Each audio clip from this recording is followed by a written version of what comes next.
Okay, we're about to start, so if everybody can take a seat. What a beautiful gathering. Oh, it's just wonderful to have all of you here. Let's give each other a hand today. Oh my goodness. It's just lovely. It's just lovely to have our Jubilarians here, our members and friends and family for this day of celebration and joy, right? And absolutely. And, you know, Teresa Barones is not able to be here with us today, but I just want to call out the names of the people who are here. So Lee Justin, you're over here. Yay. 75 years. Alexis Navarro is right here, 75 years. Virginia Hurst is at this table, 70 years. Jean Scott is over here too, 50 years, Jean Scott.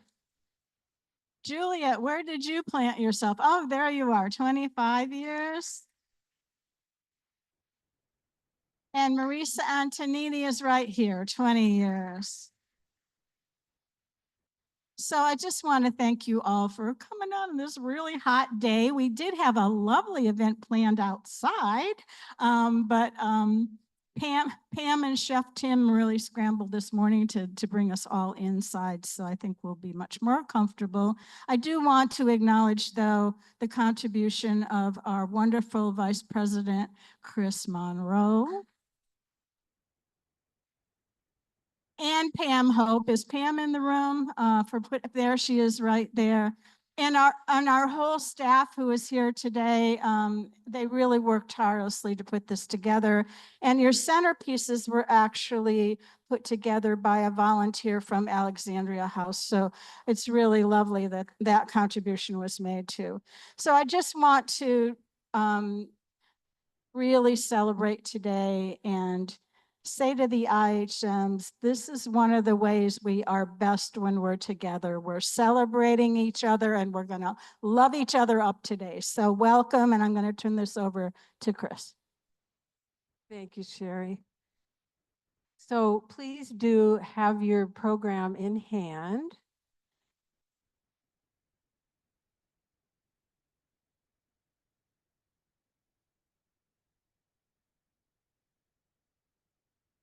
So our agenda today is that we just had our welcome. In just a moment, we're going to have a special blessing by all of us, you know, a blessing for our Jubilarians. And then each Jubilarian has chosen someone to give them a short tribute. And each of the Jubilarians sent me pictures. And we put them together in a little slideshow. And the pictures are just some highlights of each of their lives. But the tributes will give you lots more details. But you'll get a kick out of some of these photos that were sent to us. You'll see. And so then after the presentations, we'll have our meal. And Mariachi Divas at 4:30, yes. So you can tell, you know, we have Mexican flavor theme. And I do want to say that it was Agnes Williams, who's over there, who put together our floral arrangements. And don't they just make you happy looking at those colors, you know? So, okay, so if you will turn to the page, so you'll see that it has the song on the first page of the blessing ritual, but we will be singing the song at the end of the blessing. So we have a special way to present this reading. And we've asked the oldest member of our community, Ruth Ann Murray, to read half of this poem. And the poem you can see is by Amanda Gorman, which I'm sure many of you are familiar with both from Obama's inauguration, and then she just gave another poem recently. And then Ruth will be passing the microphone to one of our newer candidates, Ann Willoughby.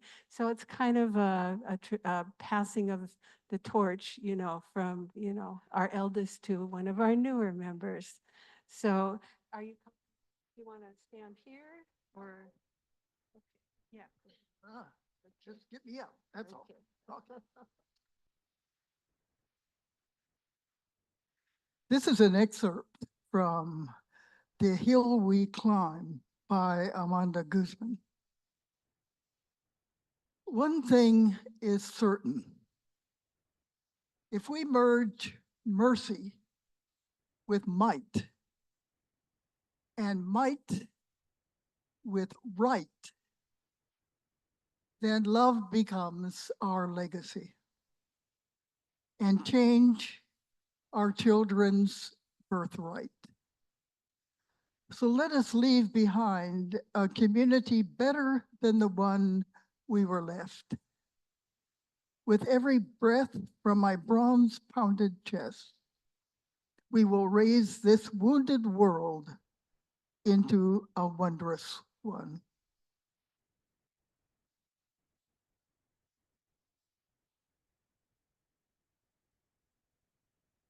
We will rebuild, reconcile, and recover in every known nook of our world, in every corner called our community. Our people, diverse and beautiful, will emerge battered and beautiful.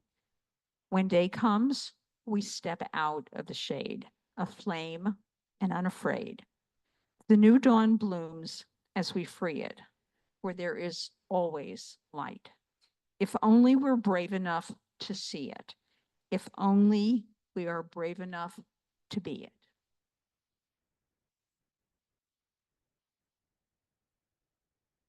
Thank you, Ruth Ann and Ann.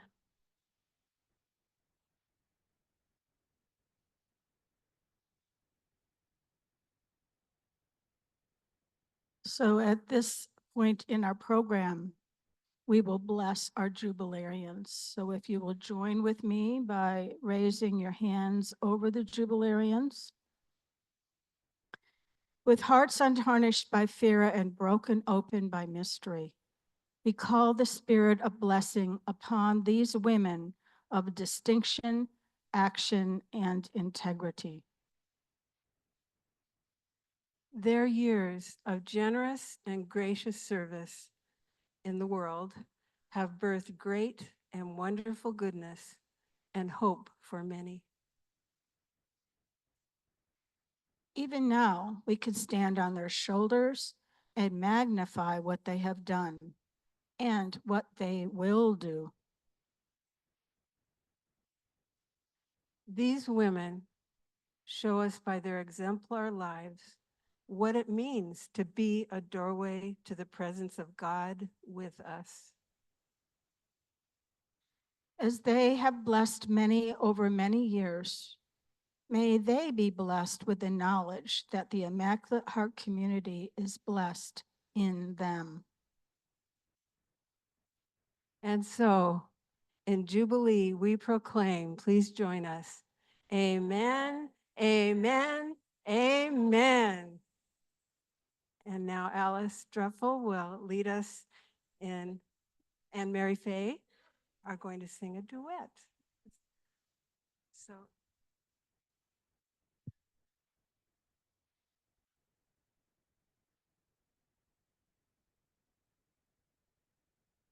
Okay, so this is on the second page, and we've added some words that you may know. Let there be peace on earth, and let it begin with me. Let there be peace on earth, the peace that was meant to be. With God as our mother, family all are we. Let us walk with each other in perfect harmony. Let peace begin with me. Let this be the moment now. With every step I take, let this be my solemn vow. To take each moment and live each moment in peace eternally. Let there be peace on earth, and let it begin with me. All right. Woohoo.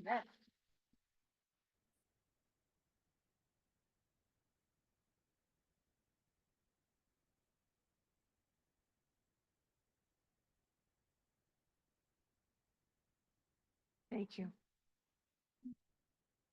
So now you are in for a treat. In fact, you're in for 7 treats because we're going to have presentations for each of the Jubilarians. So let's see. Okay, so we are going to start with Teresa Briones, and I have the honor of presenting her tribute. And I asked each of the Jubilarians to give a statement of what it means to them to be an IHM. And so Teresa said, I joined the IHMs because she knew that's where she belonged. So you'll hear a little bit about that journey now.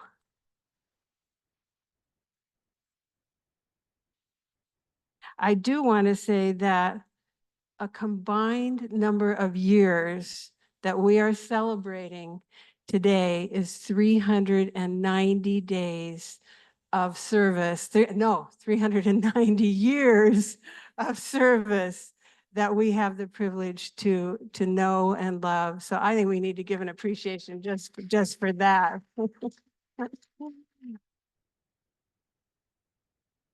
And also, before I get right into Teresa's, as I did the research for each one of these Jubilarians, I mean, you talk about Renaissance women, oh my goodness. So just a couple of, facts. 3 of them were native Californians, born in California, 1 in Florida, 1 in Ohio, 1 in Turin. And do I have it correct? In Japan, born in Japan? No? Okay, but early years in Japan, right? Early. And each one of them followed their callings, and these callings manifested in education, social work, philanthropy, hospital work. They were teachers, principals, school counselors, school psychologists. This is just these 7 women. 1 in the Peace Corps, many of them activists in social justice. And I couldn't even count the number of degrees that these women have accrued over the years. And in the Immaculate Heart community, they were involved in every aspect of the community, on the board, on committees, in leadership. And talk about travel. Oh my goodness, it makes you jealous to know where they have been in the world, all over the United States, Europe, Asia, Russia, India, South America, Central America. So we have, like I said, some Renaissance women here that we are celebrating. So for Teresa, let me get my notes here. Okay, so many sent pictures of their childhood or their families, and this is Teresa's family. You can tell. Can you see the picture on the bottom right? there's a little attitude there perhaps.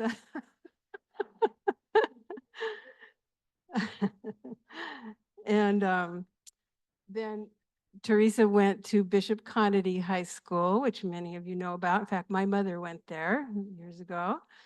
But it was really cute. She said, well, school was fun, but basketball was more fun. So Teresa entered the novitiate in Montecito in 1949. And I loved this. She recorded that she had a problem reaching all activities on time. Does that sound like somebody we know from a movie? And then as she began her career as a teacher, you know, first she was in Visalia, she was in many other California schools, but also in Flagstaff and Lake Tahoe. But in 1966 and 67, she went to the Dominican Republic. And her ministry there was educating teachers. And then in 69, she joined the Peace Corps and was sent to Brazil. And some of the things that she did there were teaching, you can see in this photo, giving vaccinations to children, and it's children in the deep interior of Brazil.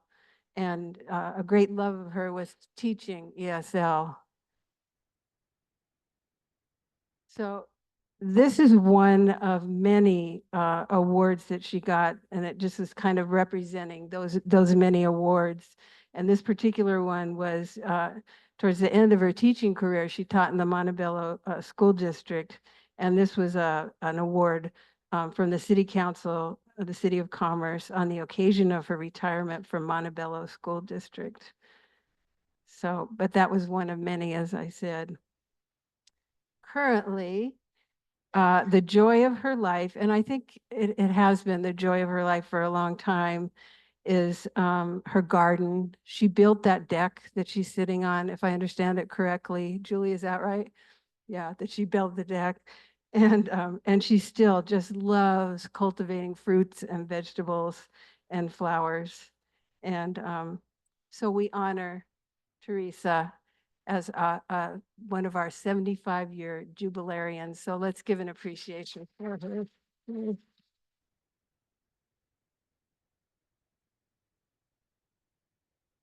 Okay, Angie. Okay,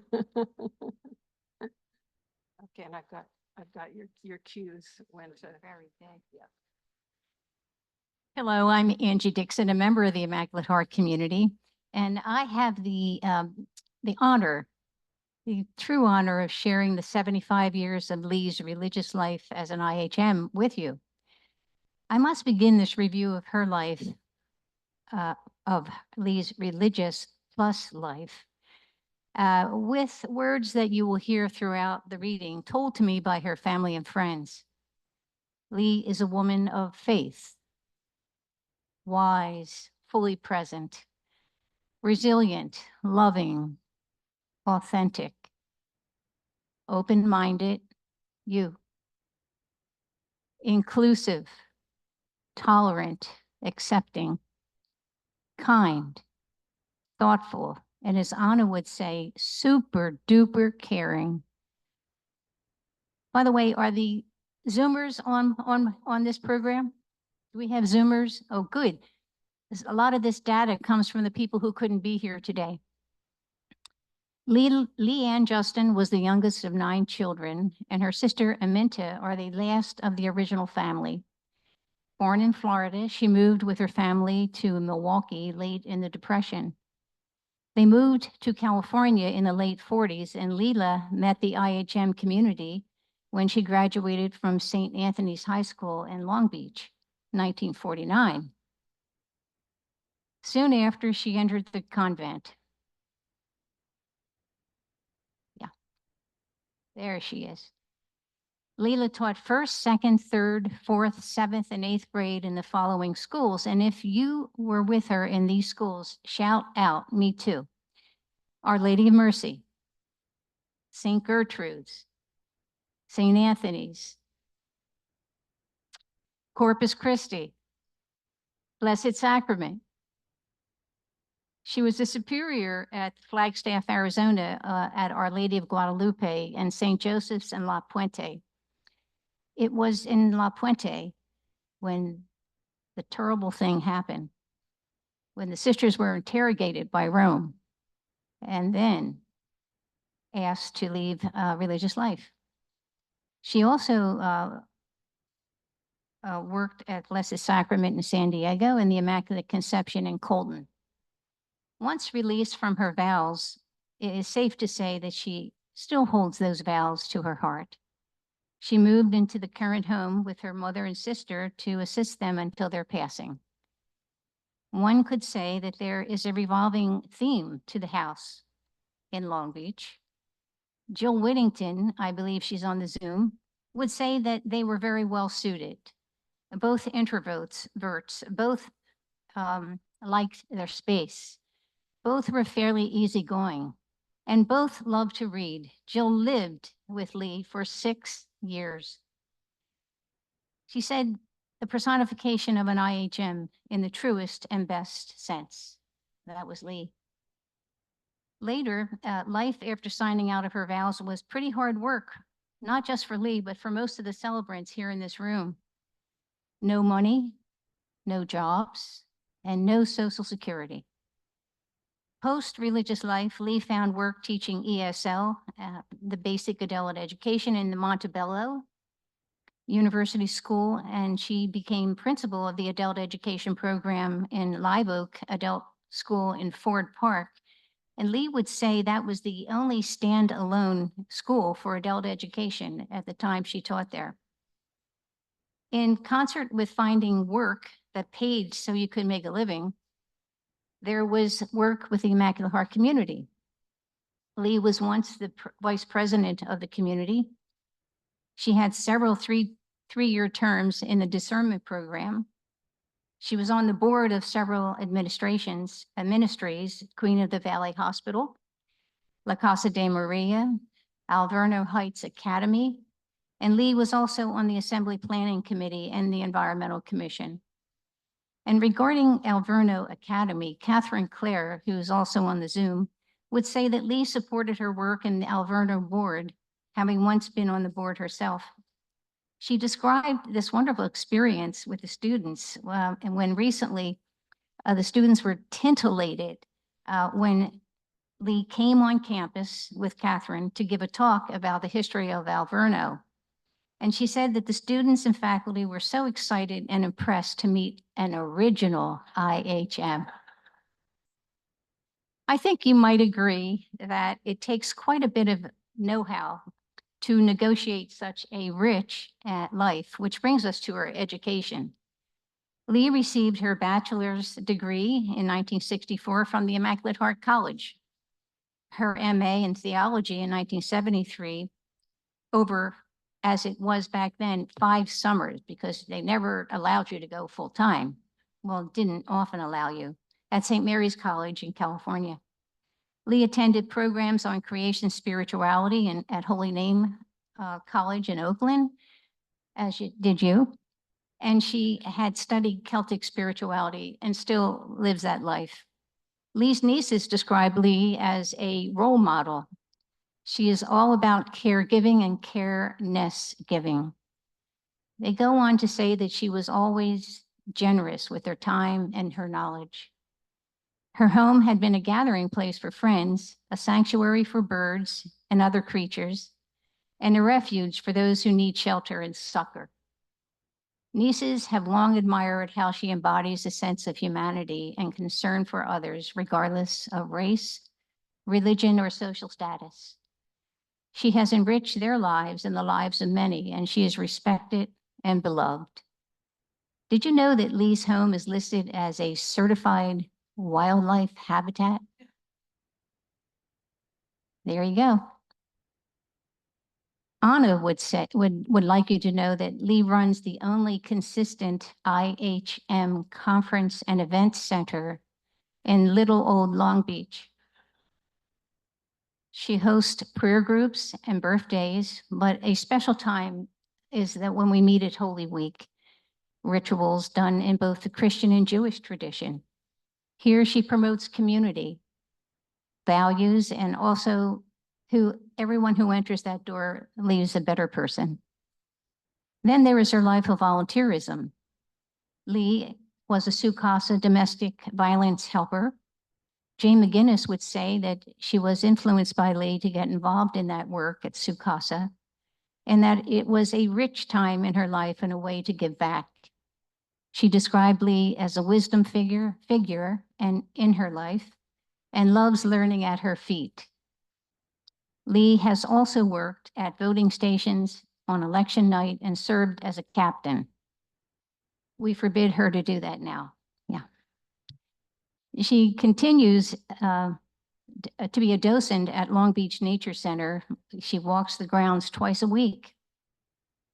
One of Lee's hobbies is gardening. Surprisingly, she named 2 trees in honor of Hildegard of Bingen and Volmer. I said, why? And she said, because Hildegard was an spirituality woman. Lee loves to read history, biography, mystery, and poetry. Of this, Howard would say that he loved having conversations with Lee, especially about books and music. She listens intelligently, patiently, and when she talks, every word counts.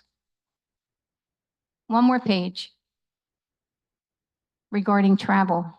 Lee has traveled extensively with her family and friends, and I really don't have enough time to tell you about all the shenanigans. But Catherine Clare would say that she is a wonderful roomie, a wonderful roommate. Catherine Goria characterized Lee's life as one of consequence and generosity. She felt that Lee embodied everything important in a life lived with depth, wisdom, and faithfulness.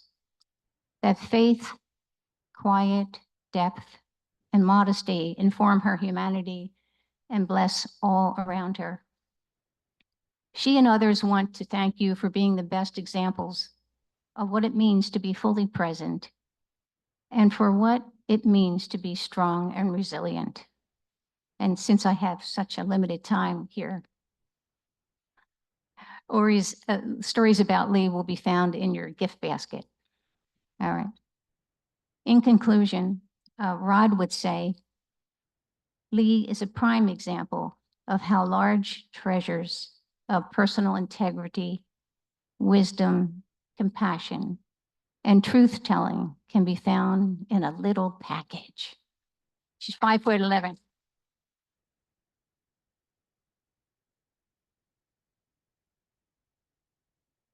I think she's Thank you, 4'11". Angie. And I'm going to ask Marie Egan to come up and give the tribute for Marie Alexis Navarro. Would you?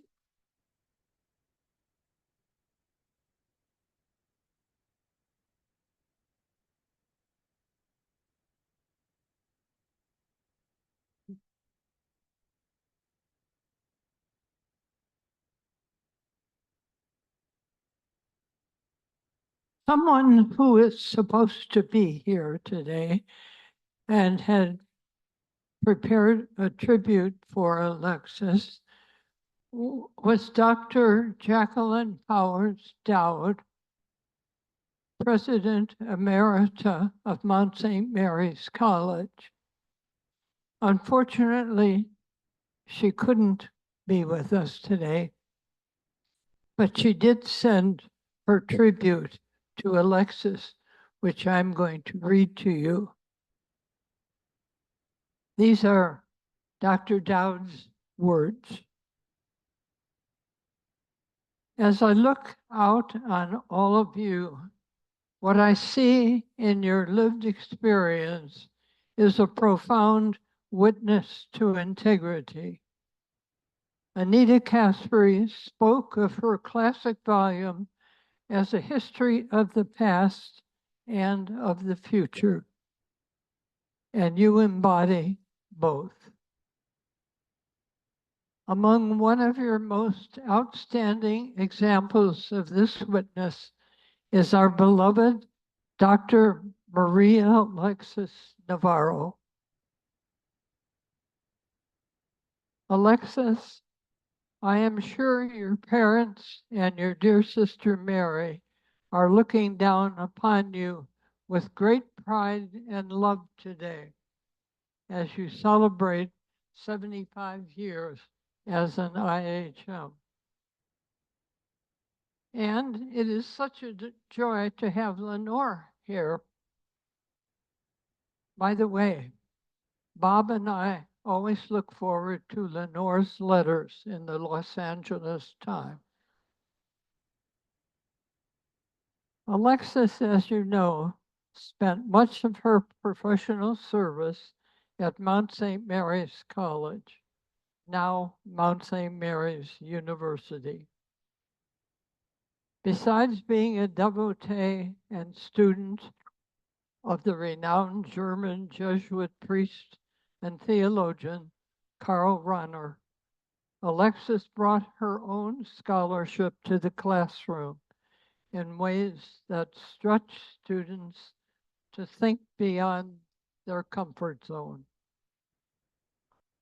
But Alexis was not inaccessible, nor was she aloof. She connected easily with students and learned from them, even as she shared her own wealth of knowledge and wisdom. Many Mount alumni count Alexis as the person who transformed their thinking about theological questions. And countless among them have become her lifelong friends. A couple here. As with all good faculty members, Alexis served on committee after committee. I was always amazed how she had the energy to work so hard on that half sandwich that she split daily with Marie.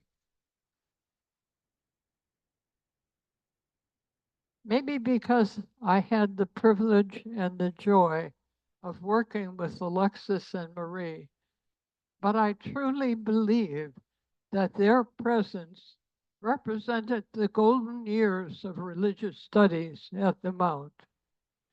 And on this occasion, I would like to say thank you, thank you, thank you.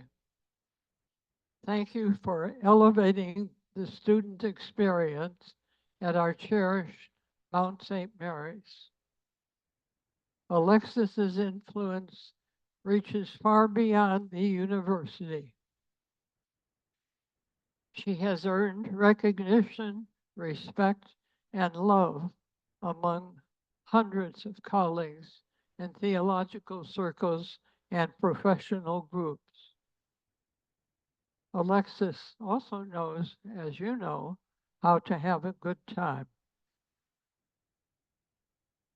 Finally, as we commemorate this truly awesome milestone of 75 years, I want to thank Alexis for her decades of friendship with Bob and me. I consider it part of the hundredfold of blessings in our life. Thank you from Jackie. I want you to stay here with me. We're going to show some pictures. Okay.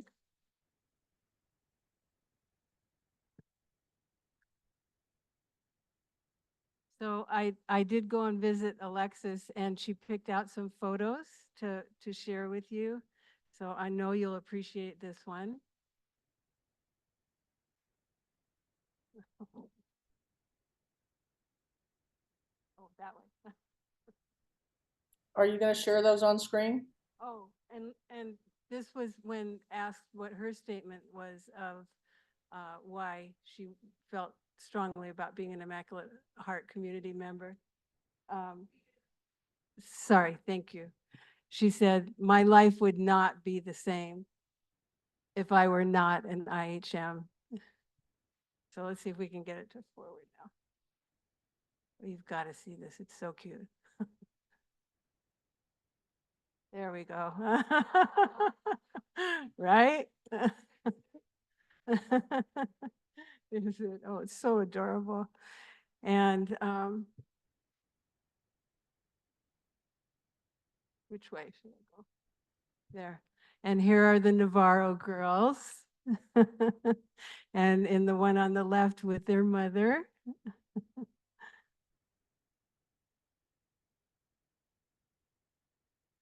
And this photo, Marie, and you are scholars, and this is a book that Alexis wrote called Choosing the Single Life. So added to all the Renaissance women, you know, categories, we have authors also. And look at that picture of Alexis. Is that adorable or what? We said to Mary, who took the picture, don't take our shoes. It's not professional. I love it. So Marie, help us with this next one. Oops. Okay, hold on. No, one more. There we go. So these are several, for those of you who have been in community for years, you will just cherish these pictures. And for you newer members and candidates, this is whose shoulders you are standing on, is, you know, women who are in these pictures.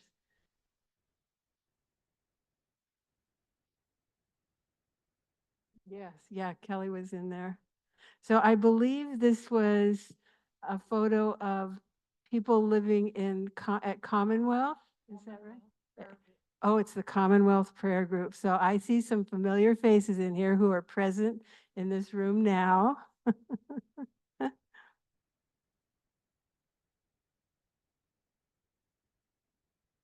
And Marie, I want you to tell them about the golf. Yeah. Is it your great niece? No, who is it, Paula? What did you ask me? Oh, my grandniece is a professional golfer and a very good one at that. She earned millions before she retired. And this was some tournament we had gone to. Oh, another one of our graduates, Mark Ridley Thomas, had our degree from Immaculate Heart College. He was in the last graduating class, and he came, I think this was Alexis's 60th. It was another Jubilee celebration. And last but not least, Alexis chose this picture of a very favorite person in her life, Barbara Stanbridge. For you newer members, Barbara facilitated our assemblies and facilitated us as a community for many years. So Alexis, we honor you for your 75 years. Thank you, Marie.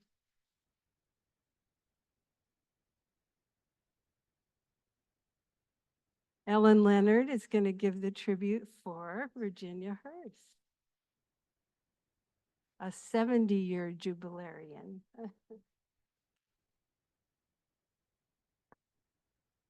I just have to say, Virginia and I were at St. Thomas's when Alexis came back from her studies and stayed with us there because it was a parish where your parents lived. That was fun. I love that. I first met Virginia at when I was sent to teach the 5th grade at St. Thomas's, and Virginia was teaching in the English department at Bishop Conady High School. Lucia was our superior in those days and principal of the grammar school. Okay. I have to be able to see this, don't you? And I want to give a little shout out to Lucia for all the good days that we had there. Those are the really good old days. Virginia was born in Cincinnati, Ohio. In 1946, she and her family of 8 moved to Los Angeles. She was introduced to the IHMs when she had enrolled at Mother of Our Good Counsel Grammar School. After graduating from the 8th grade, she had her sights set on Immaculate Heart High School. Little did she know then that she would return to the high school. Virginia, after high school, Virginia went off to the novitiate in Montecito, the lovely, lovely place that we have. And it was while she was there that the retreat house opened. And many of you will remember that the novices served the meals, washed the dishes, and on Monday morning, cleaned all the retreat rooms, changing the sheets and getting everything organized for the next retreat. So that was a first. Then she was among the first to enter the Scholasticate at Immaculate Heart College. And while there, she was under the supervision of 2 great women, Anita Caspary and Rose Eileen Jordan.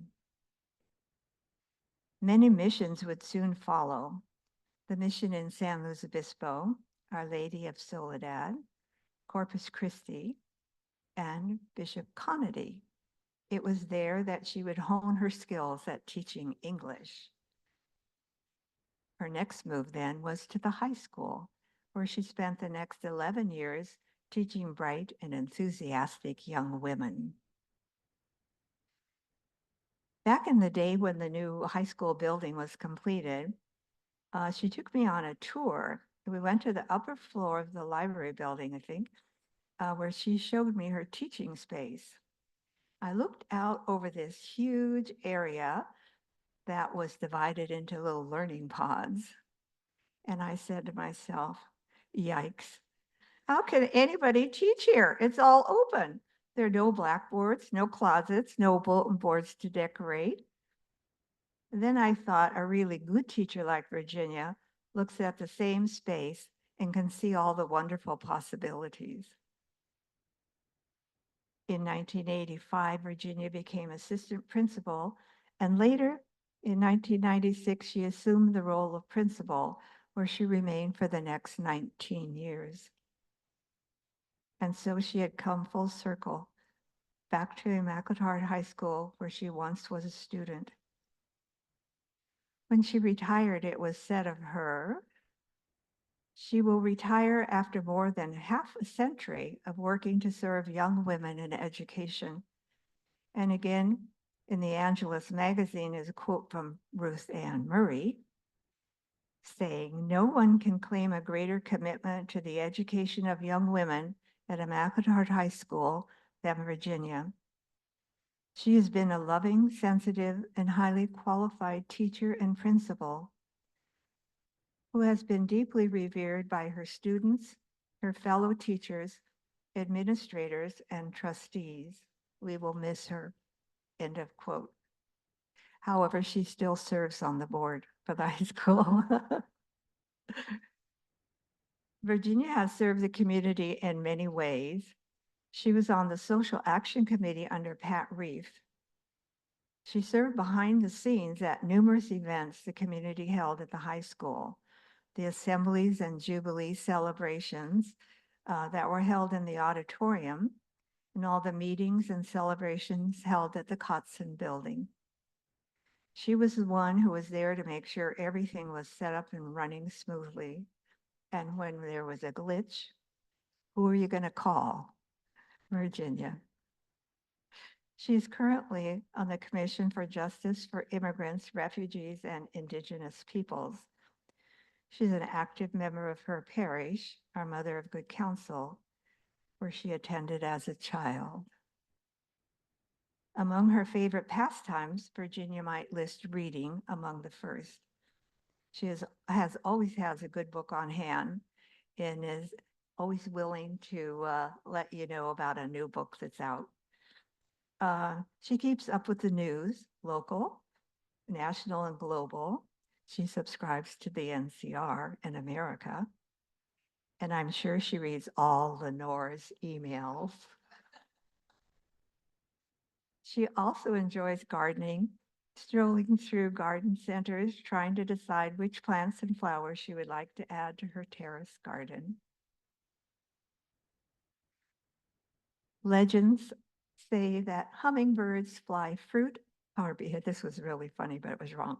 Legends say that the hummingbirds float free of time, carrying our hopes for love, joy, and celebration. Their delicate grace reminds us that life is beautiful and full of meaning. Join me in thanking Virginia and all the Jubilarians for the years of commitment, service, and friendship. So I'd like us all to sing our song. Ready for everyone? Thank you once, and thanks again to you. Thank you. 4 times will never do. We're at a loss what to say on this happy day to show our gratitude. Thanks, thanks, thanks.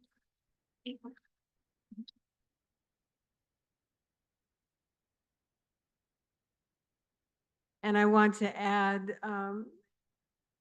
Virginia's statement about what it means for her to be an Immaculate Heart community member. And it's being connected to people who take the gospel message seriously. So thank you. Thank you, Virginia.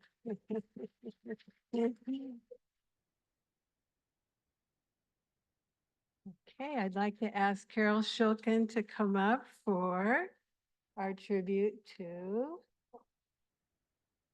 Jean Scott. And I think, so I don't forget, I'm going to read her statement. So Jean said, you know, when asked about being an Immaculate Heart community member, she said, I value and I'm so grateful for the relationships I have with the members with whom I share values, mission, and vision as we make our way through the challenges and opportunities of our lives. So thank you, Jean. I think we should all share that. Okay,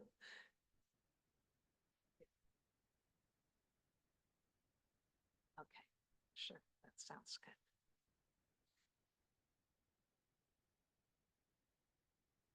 So to all of you who have found a way to come here today, thank you so much. It's really wonderful. I hope each of you at some time can stand here and look out and see the faces of one another. It's really a beautiful moment. And Jean would want to say that if I allowed her time. But each of us that's are speaking about one of our loved ones here, we're told that we had very few number of minutes, 5 minutes, and 4 would be better. Can you imagine? 3 minutes? Wow, wow. All right. So I will proceed. And I don't see a clock here, so that makes me feel a little better. So Maria Barr and I collaborated on this, so you can thank Maria for some of what I'm going to say. And I tried to rope Jean into it to talk a little bit about herself, but you know, if she talks too much about something good, which it would have been if it was about her, she would blush from here all the way up to here. So I took pity on her and said, I'll just write something up. Don't worry about it. So here's what came out. As many of you already know, Jean Scott is an amazing woman. I first met Jean at Florida State University in Tallahassee in the mid-1960s. After graduation, Jean and I worked together on the War on Poverty program in southern Florida. It was a very highly mixed race area at that time, with people, many immigrants coming from many different directions, and a very strong local community. It was a very challenging place to be, but we were glad we were there. Jean had already decided that she wanted to learn more about the social work approach to people's needs and people's lives. And she had a mentor in the wings, someone that I later met, who traveled from the university she was teaching at in Chicago to South Florida in order to order Jean to go ahead and get your master's degree. You know you want to use it and you'll know what to do with it. And so Jean, please do that. And she looked at me and she said, you keep an eye on her, okay? I thought, she's taller than me. I don't know. No, we took this woman's urging in seriousness, and we both applied to the University of Chicago, which has a very good social work training program. And secretly, I also applied to a university in Hawaii. And I told Jean and my parents that whichever university offers me a scholarship first, that's where I'll be going. And that was the end of that conversation. And yeah, so Chicago invited us to come, and we went. It was quite an amazing experience just to get there. Our clothes are what we thought were winter clothes in Florida. Were in the back part of the car, an old car that I had bought over time. And all our warm things were stolen. We were in the YMCA and we thought that it was safe and so forth. And maybe it was, but it wasn't safe for our clothes. But you know, you just go on and you make do and you make the best of it and you figure out there's a reason that this happened, right? Does any of this sound familiar to any of you? You know, you kind of stumble onward and, you know, something good will come of it. Well, we took that route.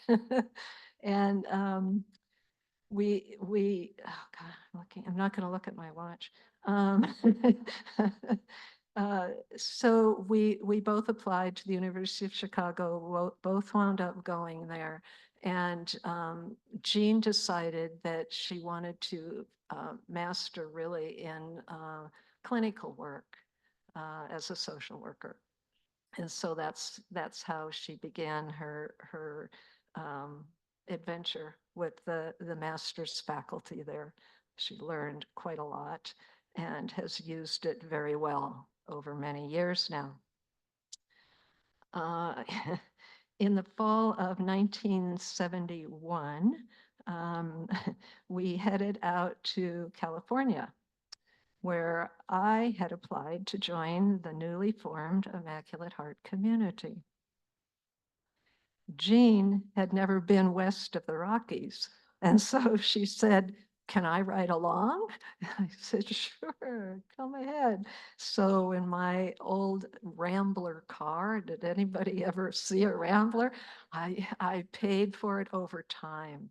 Oh my God, $10 a week. I paid for that car. And then they offered me another opportunity to buy a better car for more money. I said, you gotta be kidding me.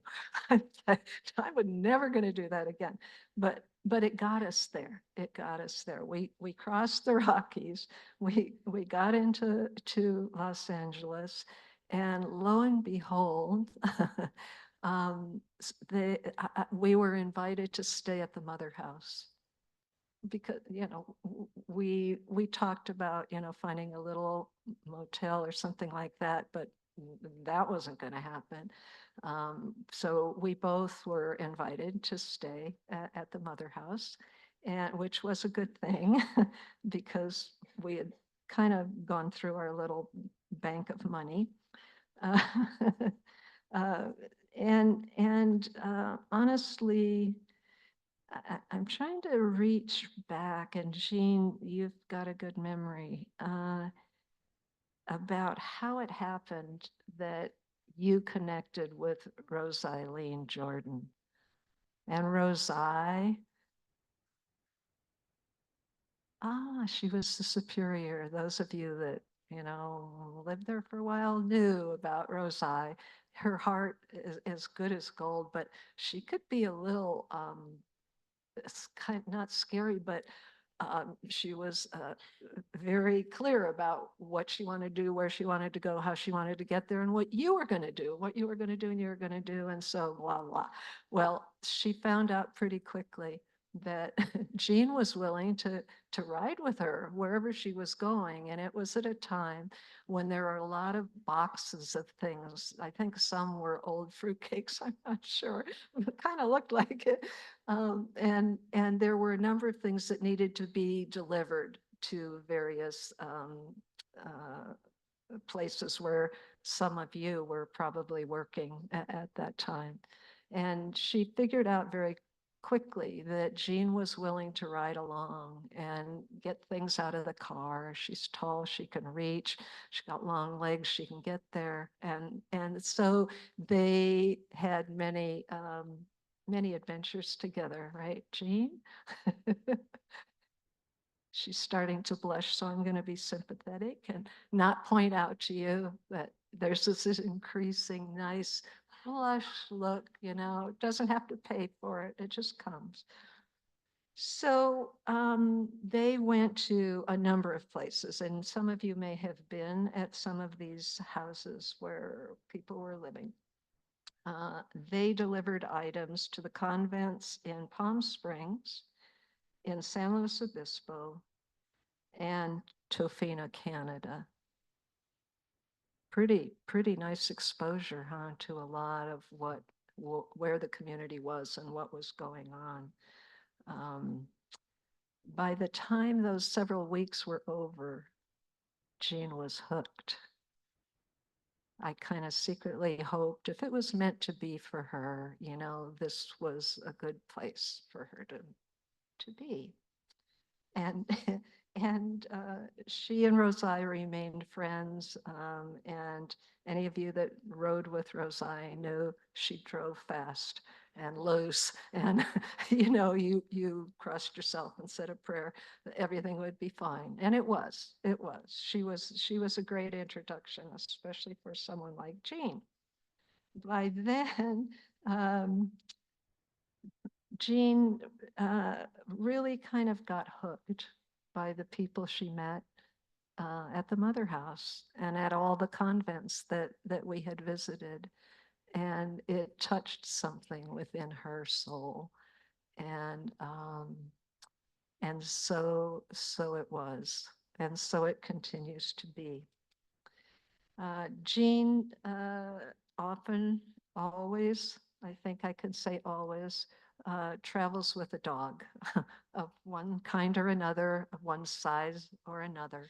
And at that point, she had adopted a fluffy little English sheepdog puppy.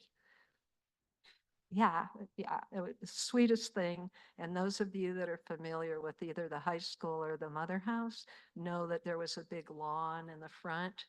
And Jean would take the puppy out on the lawn, and the puppy could do puppy things, including running along and rolling over and da da da. And they just had a wonderful time. And that was a sign for Jean. She never quite called it that, but it expressed something of the freedom and flexibility that I think was part of her journey at that point. The dog started visiting people over at right? Remember that? Do you remember her bringing the dog over to, many of the community were living at the, it starts with a G, that Garfield Apartments. And so that was Jean's assignment then. Every day or two, she was to bring the fluffy dog over to the Garfield Apartments. And really a lot of the women there and sisters there um, weren't able to get out too much for one reason or another. And the dog, just adjusted to what it sensed, with each one of them. So that was a wonderful opening of a new kind of connection. I bear witness to it. And Jean was committed to pursuing her professional life in clinical social work. She became quite soon a little restless and decided to see if she could be hired to do the work that in her heart she really wanted to do. And so she started searching for opportunities to be of service in the world. And let me just tell you a few of the things that opened up on that portion of the path that she was on.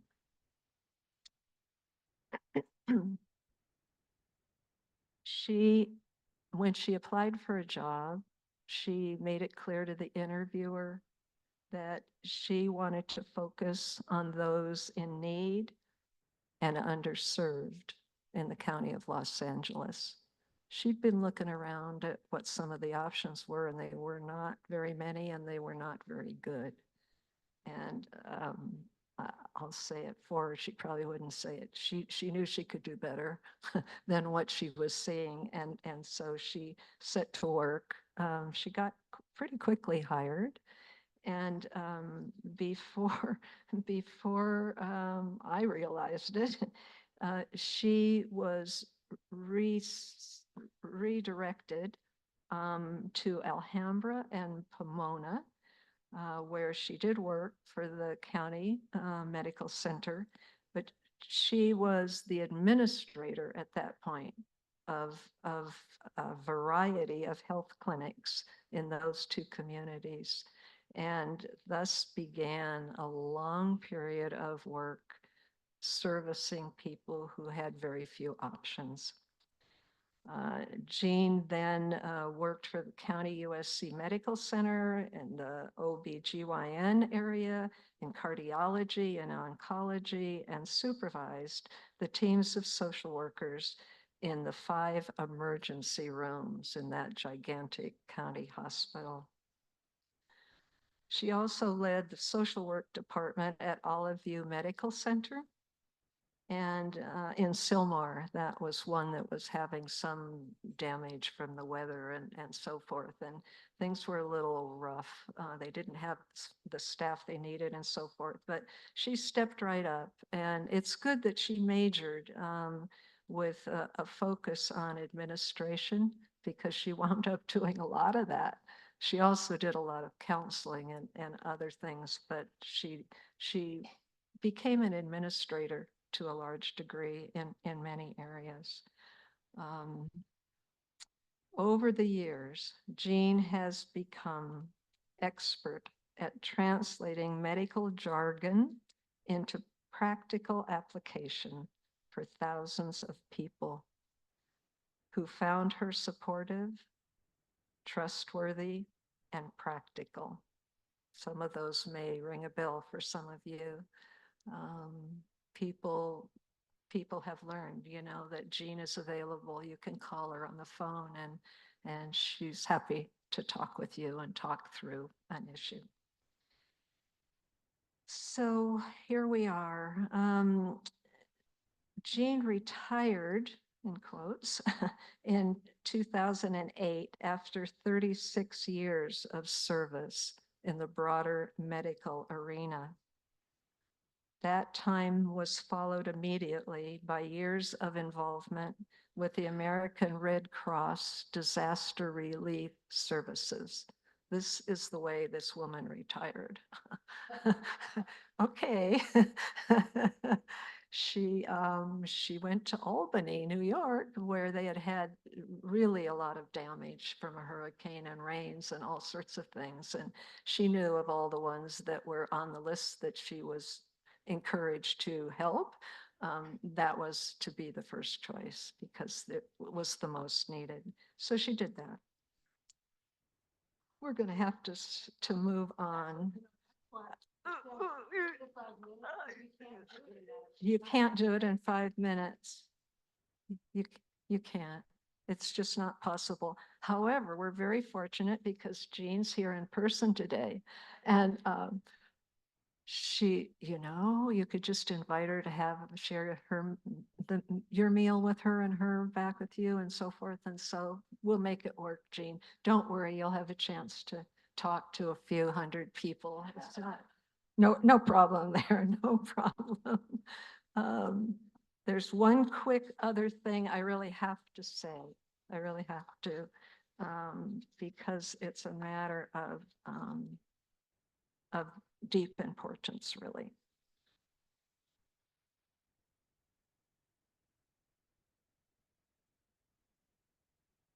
I have a ribbon that was sent, and it clearly belongs to Jean. Her name's on it, as a matter of fact. And what this ribbon says is a capsule summary of what I was trying to say in my limited time. This one I'm going to give to Jean. I have a little clip. I'm going to clip it on her collar or somewhere, and maybe she'll be kind enough to leave it there, and you can come over and read it if you want. But if you're not able to do that, I'll just read you what it says here. It says, Jean Scott, IHM, plays well with others.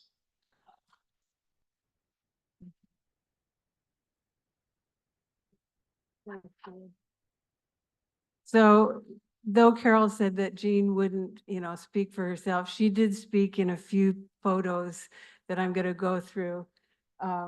Look closely at this picture. Who do you see? Isn't that fabulous or what? So it's Carol, Maria, and Jean.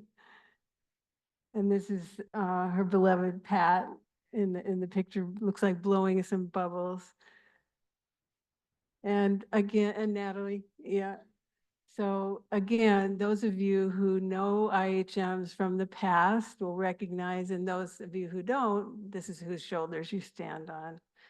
And especially this one with Liz and Francis and Jane. Yes. And Kathy Chaco is her traveling buddy, right, for years, right, Jean? Yeah, many travels around the world. And, Carol has mentioned her incredible work in social work, and this is where she's being recognized. And I want to recognize Jean. Normally, when an IHM celebrates their 50th Jubilee, they receive a gold, I bet some of you maybe have that on, I'm not sure, a gold medal. But Jean said that she would like, instead of the gold medal, to have a donation made on her behalf. And this is the organization and person that she would like to honor. And her name is Denise, what is it? Denise Klein Dowell? Yeah, Dowell.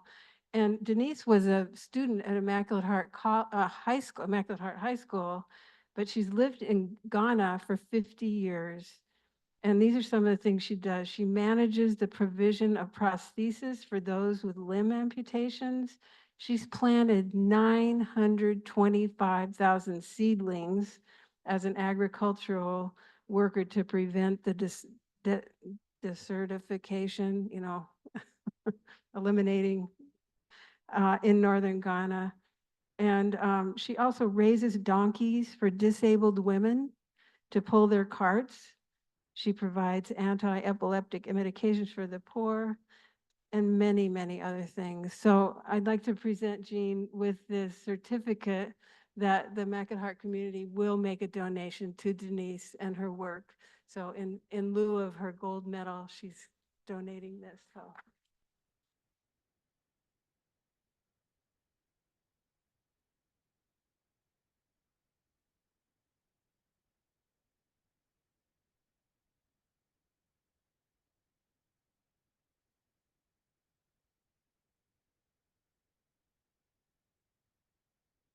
Okay, so I'd like to invite our next tribute giver, Stephanie Glatt, to honor Juliet's one to me. So.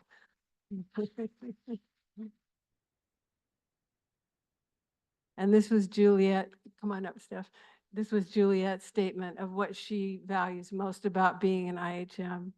That she said, when I was a young girl of 16, it was the IHM sisters who taught me what a blessing it was to be born a woman. And I have longed to live that truth and pass it on to others ever since. So.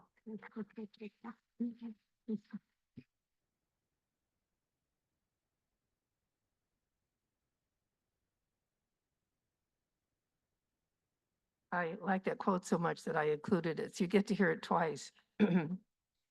But it is my honor and pleasure to say a few words about Juliet Spahn Toomey, who celebrates her 25th Jubilee as a IHM today. Looking at the projects that she has undertaken so far in her life and how well she did them, I think of 3 words to describe all of them. Well done, Juliet. Throughout my brief talk, there will be moments that you like to join me in saying, well done, Juliet. She may leave if we keep this up. First, a bit about her life.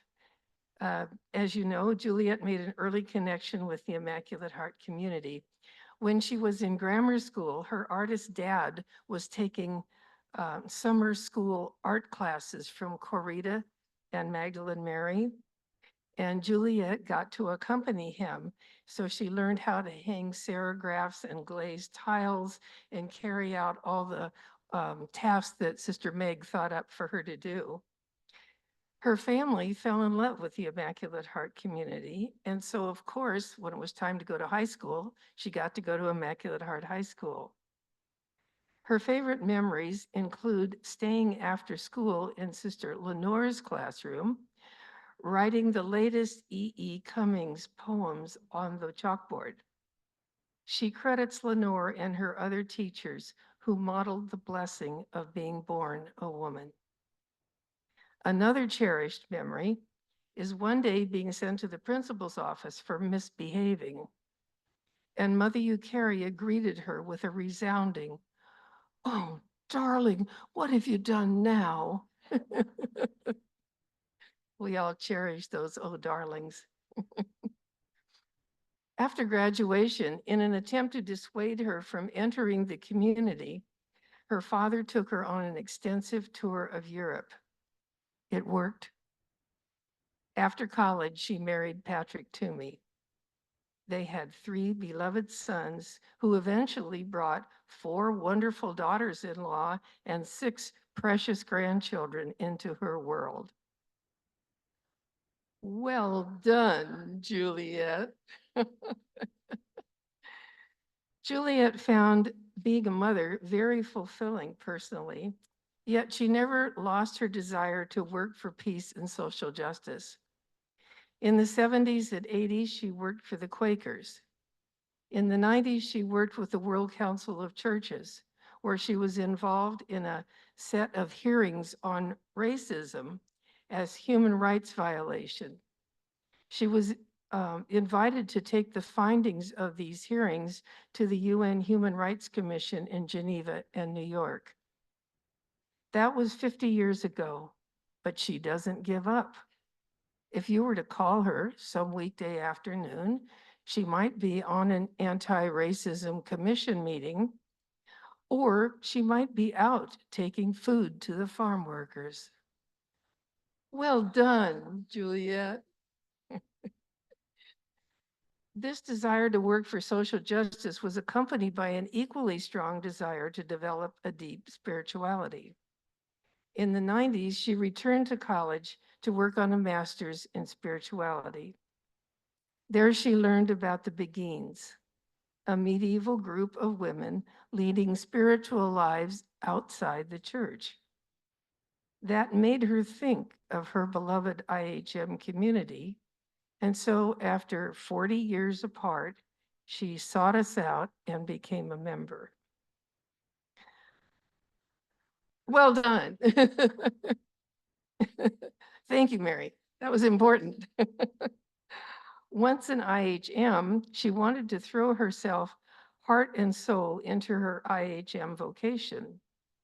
So one day she returned to La Casa and applied for a position on the staff because she saw La Casa as the IHM community out in the world. She was hired as program coordinator, responsible for bringing programs to La Casa, and she brought in some of the best leaders: Marianne Williamson, Meg Wheatley, Mirabai Starr to our annual women's program, John Philip Newell to our Earth-centered programs, Cynthia Bourgeau and Rabbi Rami Shapiro to our interfaith and interspiritual programs, and Mark Neeple with his beautiful spiritual poetry. And in 2005, when La Casa returned to the ownership of the community and I was appointed director, Juliet was appointed associate director. Then she was able to turn her considerable interpersonal skills, developing relationships with neighbors, with the Santa Barbara interreligious communities, nonprofit, and health and healing. Well done, Juliet. These were 13 wonderful years. What a gift Juliet was to La Casa and to me.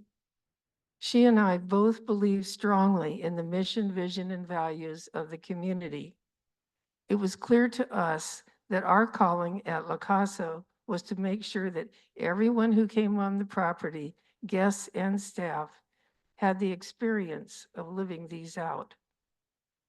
The spirituality of the land, which had begun with the early Chumash residents, remained strong, accompanied by a spirit of deep silence, a sense of safety, a welcoming acceptance of everyone, no matter their race, religion, or no religion. We love the land, the staff, and the guests. Juliet maintained and protected them with her heart and soul. And finally, everything she did was done with love. Well done, Juliet.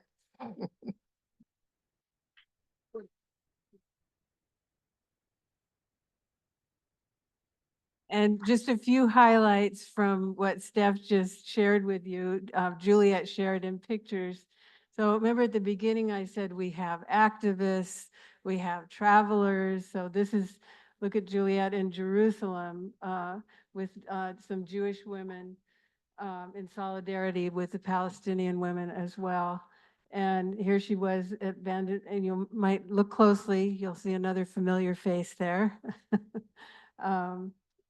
Protesting at Vandenberg Air Force Base, protesting nuclear weapons. And at the end of this, we'll say, well done, Julia, because every one of these is, here she was in Scotland, following a Celtic path on the summer solstice in Iona, and doing a capacitor training in Israel and Palestine. All of it, yes. And she and her buddy Steph taking a road trip. And Michael Jones, where are you?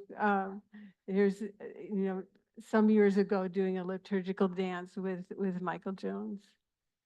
And her favorite, one of her favorite things these days is being Nana to, and this picture on the left is her first grandchild, and then this is her feeding chickens at La Casa with the grandkids. And what did they call it? They called Yeah, going to Nana's farm at La Casa. So here we go. Well done, Juliet, and an appreciation.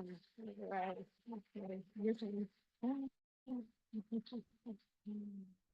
And last but certainly not least, we're going to honor Marisa Antonini, and Pam is going to give her tribute. So, or no, am I going to do the pictures first? Right, okay, right. So this is a little summary of some photos that Marisa shared. And I kind of found them, in groups. So these are some of her giving, the one on the top left is up at La Casa giving some books and giving scholarships, to the Italian American Foundation. This is her in her backyard doing a fundraising event. And then this is Marisa receiving. So just a few examples of her honors, Woman of the Year in the Italian community. A number of us were there when she was honored by St. Vincent de Paul. Yeah, the picture on the right. And then this one, I didn't get the full story, but she's dressed as Queen Elizabeth and was honored by the Consul General. So, yeah. And Pam will tell you about this part of the story of her story with Father Gary Rye, who is an IHM. It wasn't able to be here tonight, but okay. And then these are just some images of her with some Immaculate Heart members. So Pam, take it away. And then, wait, I think I didn't read your statement, did I? I didn't read her statement. So her, when asked, about her joy in being an Immaculate Heart member, is my joy for the Immaculate Heart community are the elders of this community. So.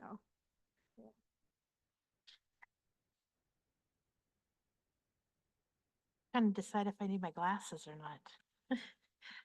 Marisa, I'm honored to share a bit about you to the community as we celebrate your 20th Jubilee in the Immaculate Heart community. I had heard about Marisa way before I actually got to meet her. At that time, I had been working at Alexandria House and living at the Kenmore building. When Alexandria House was presented with the amazing opportunity to purchase the Kenmore building from the Immaculate Heart community, our team made a list of all supporters and potential supporters that we could reach out to and ask for their help.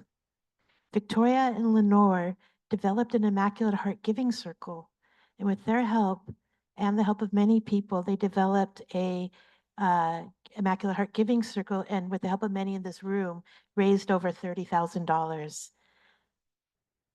That was a wonderful response from such a small but mighty group of people. Sister Judy, who's here, Michelle, Victoria, and I made a lunch meeting with Marisa. Barely sitting down for a meal, Marisa turned to us and made a promise to support the work because she recognized that by helping Alexandria House purchase the Kenmore building, it helped to provide a better future for the women we served, homeless women and children. Importantly, the funds that she donated would ultimately go back to the Immaculate Heart community, so really helping both communities at the same time. Her gift was the first major donation, when I say major, I mean major, that Alexandria House received, which ultimately was an inspiration for others to give generously. That led to an approximately $14 million capital campaign that was raised in one year, leaving Alexandria House debt-free and able to purchase and renovate the building. The thread of helping others in crisis and in providing educational opportunities, supportive services, and organizations working to better the lives of others is something that Marisa has done for all of her life. Coming from a poor immigrant family, Marisa came to the United States from Italy and has over the years become a pillar of the Los Angeles community and beyond. She has received recognition for her years of service and commitment to helping others. Leading politicians have called on her for her help and counsel. The Los Angeles Archdiocese has benefited from her wisdom and connections to other caring individuals and businesses. You don't want to be on her call list without knowing you're going to be asked for something.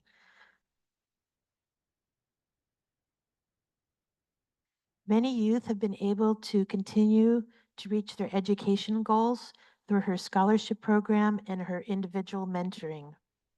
Marisa's foundation has given over 500 grants to deserving organizations. Well done. If I can steal that.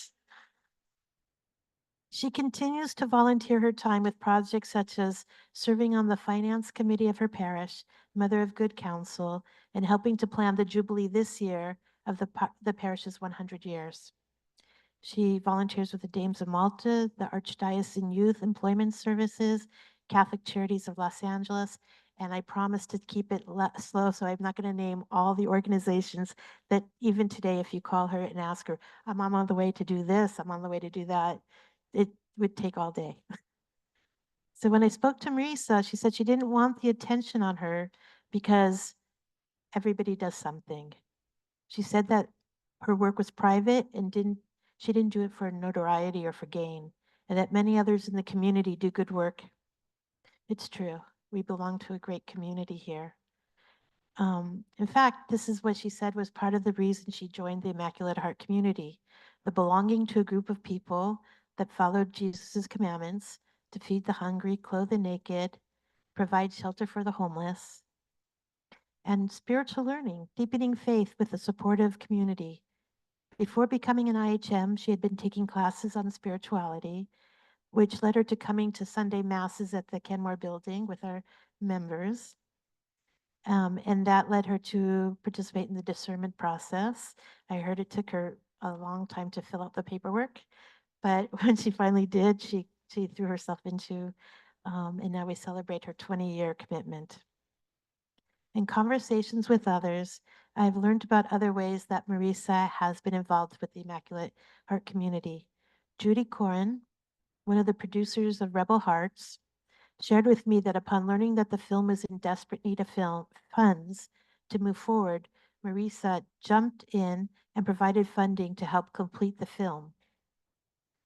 In addition, yes, Marisa also funded a screening of Rebel Hearts at the Grand Theater in her beloved San Pedro, and bought out the whole theater and invited members, youth from the community, and others so they wouldn't have to pay to see this very motivating movie. And then she paid for dinner for the members that came and the filmmakers and others to celebrate. With her extensive background in business, Marisa sits on our IHC audit committee and reviews and provides critical feedback. Often, I have called on Marisa to be a sounding board for ideas and projects we are working on. It was during a conversation with her that led to the establishment of our lunch and learn activities that happen monthly. I don't think either of us would have known how this would have grown over time and the impact it had on drawing experts in their field and matching them with the works of the commissions. We now have a growing audience addressing many spiritual and important justice issues, and are partnering with leading faith and social action leaders and organizations from this one program alone. I could go on, but I kept to my promise of keeping it short and sweet, which was her charge. I'm glad that I got to share some things about Marisa that you might not have known. I've personally benefited from her encouragement, and believe that support has benefited my work with the Immaculate Heart community. Marisa personifies the heart service that is so needed in our society and provides an inspiring, uplifting example of what it means to be an IHC member. Thank you.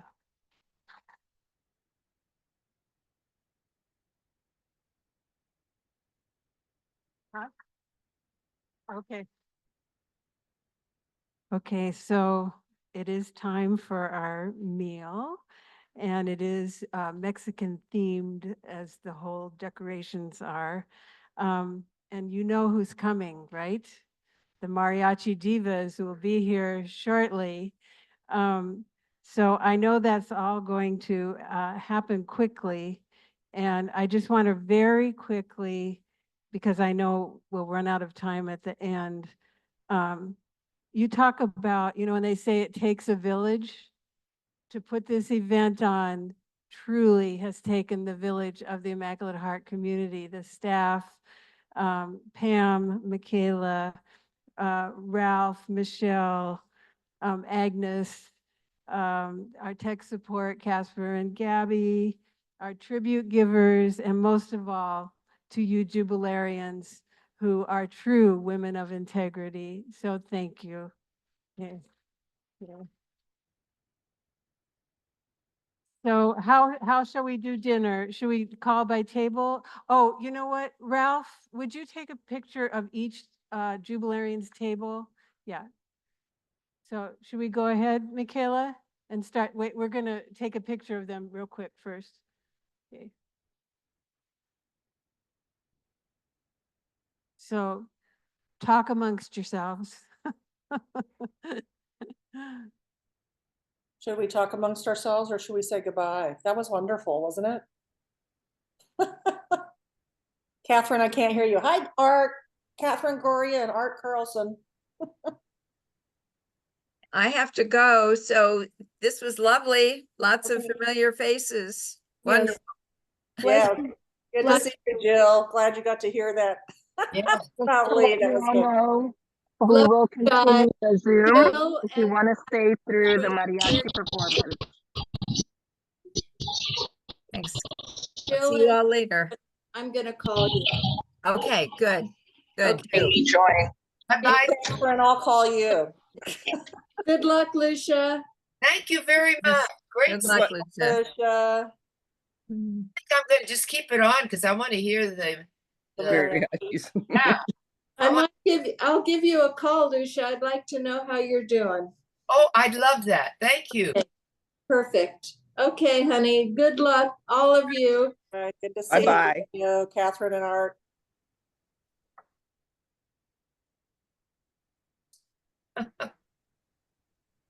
And as mentioned, you're welcome to stay on Zoom. We will broadcast the mariachi performance.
Hey,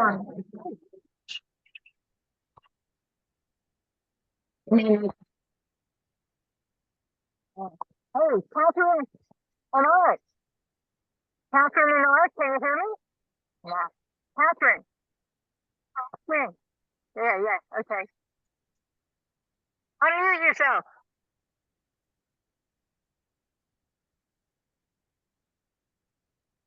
Okay, excellent. You got this really well. Hi, Lucia. Hello, hello. Hello, hello. It was a wonderful event, but Catherine, can you see Art and Catherine? They're gone. Beautiful. Wasn't it nice? Yeah, a lot. I loved it. Loved it. These speeches are long, but we're off to have a meal. Yes. Okay. And Catherine and Art, if you're there, thank you for joining us. Bye-bye. Oh, they're back. Jeez.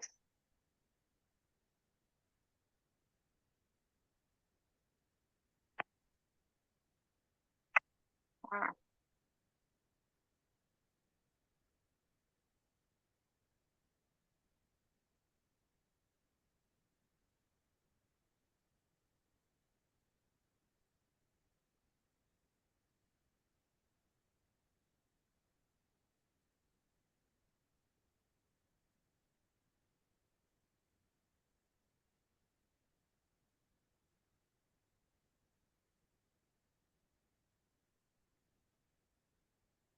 They're here already, huh? Okay.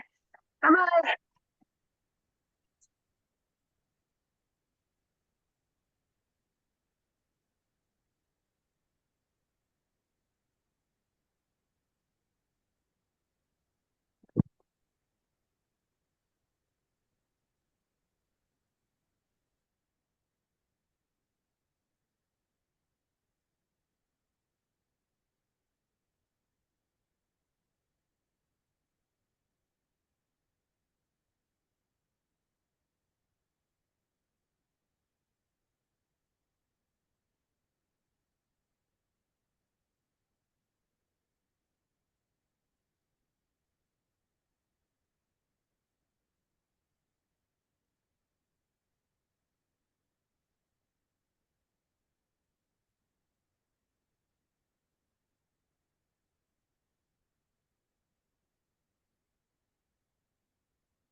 Good afternoon, ladies and gentlemen. We are so happy to be here. We are Mariachi Divas and Ballet Folclórico de Revolución de Terry Montoya. Eso. We're going to kick this off with Son de la Negra.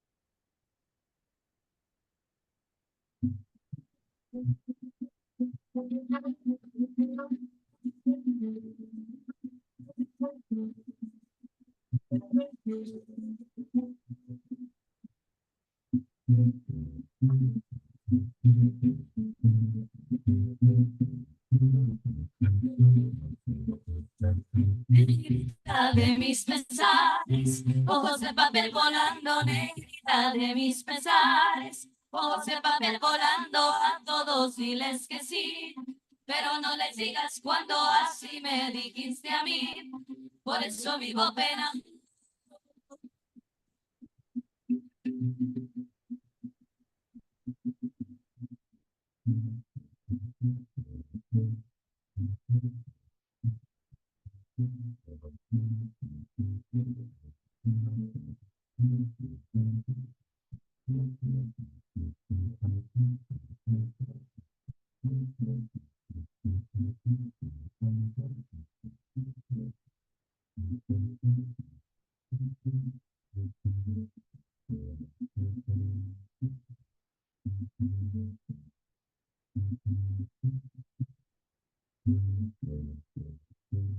Eso, mis hijas, tóquenle bonito, sí, señor.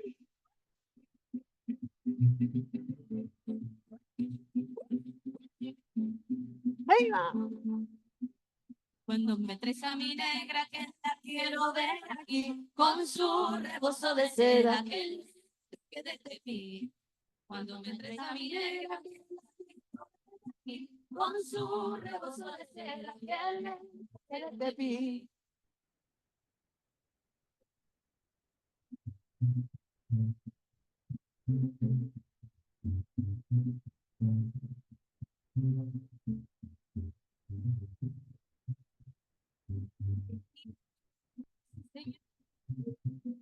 Yo que soy listo, sí, señor.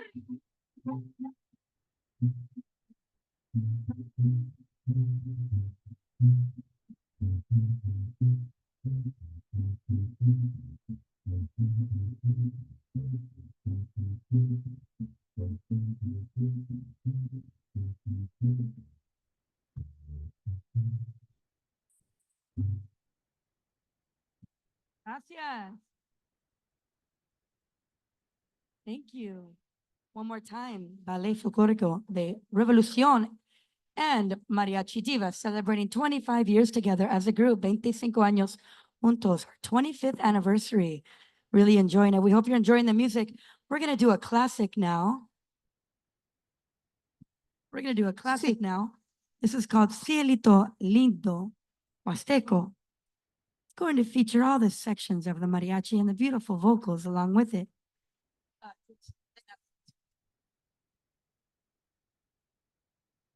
Sí.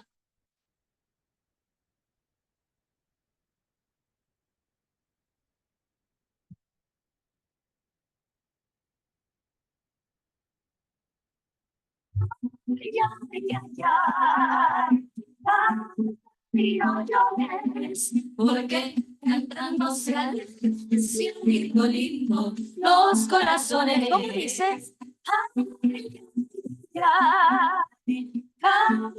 Y no llores, porque cantando se el cielito lindo, los corazones. Sierra morena,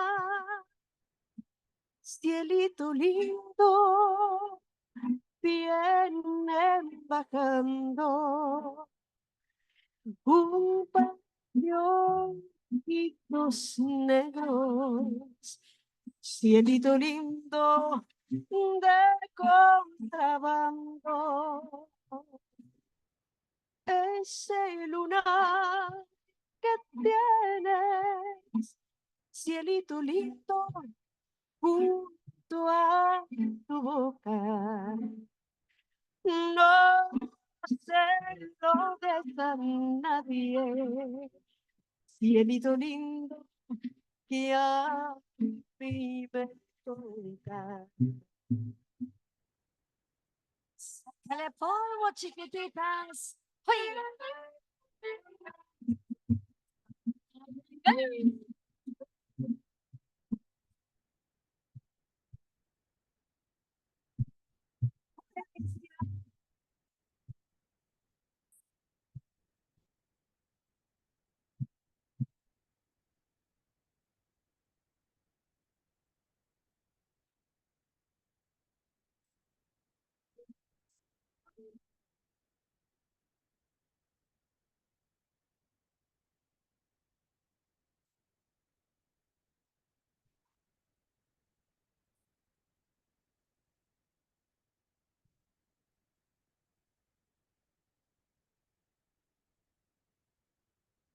Yo a las morenas quiero, desde que supe que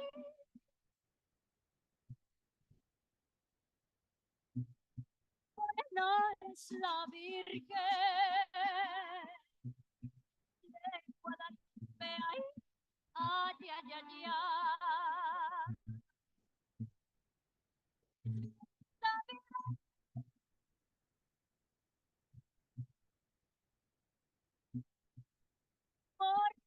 Morena,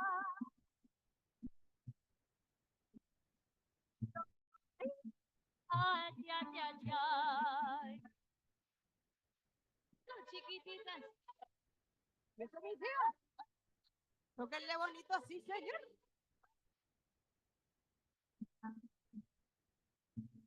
Ay. Saca tu botellita, cielito lindo, me lo sacando. Que si tú tienes miedo, cielito lindo, yo estoy temblando.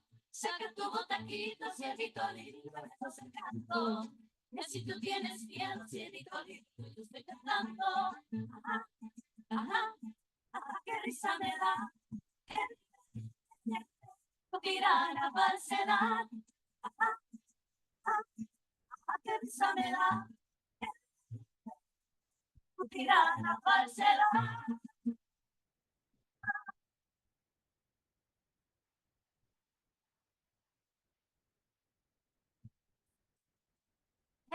Muchas gracias.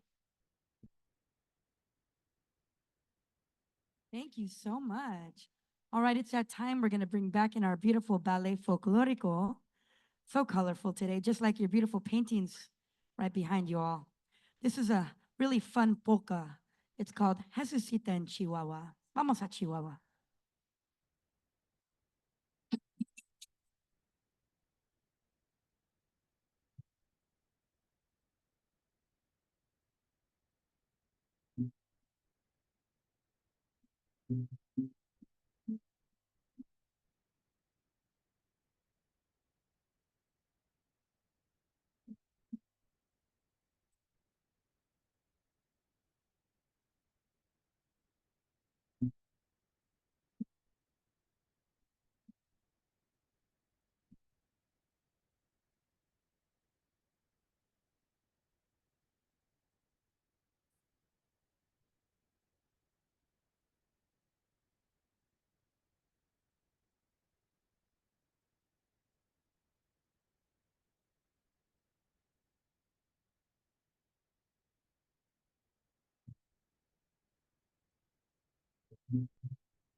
Eso, eso. Hija. A ver, ¿cómo dice? ¡Hey, hey! ¡Hey, hey! ¡Hey, hey!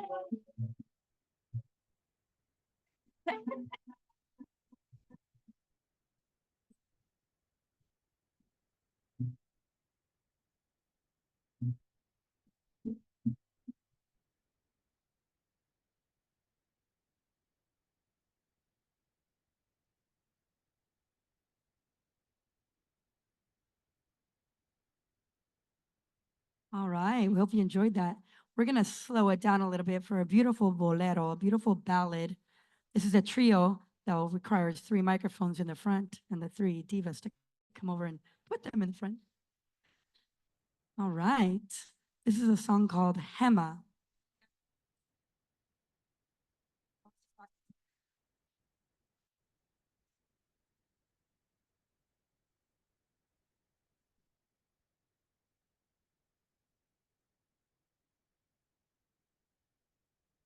Sí.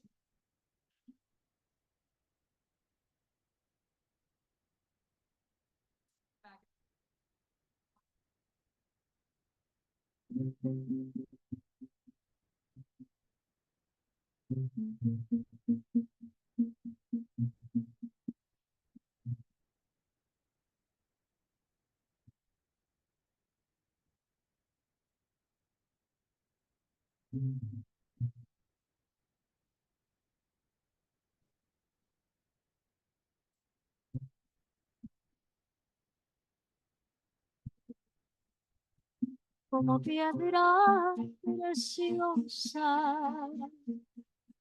como divina joya, valiosa de verdad.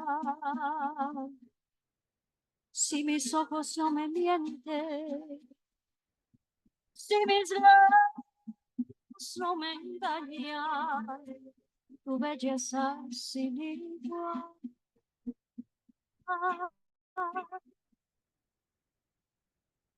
Esa ilusión de tener un amor. Quisiera saber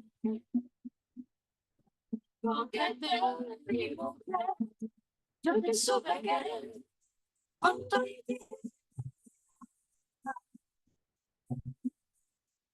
que más que Dios convirtiera en mujer para bien mi vida. Por eso quise cantar y gritar que te quiero. Vida, por eso te dice tu nombre y pidiéndote amor. Quisiera valer.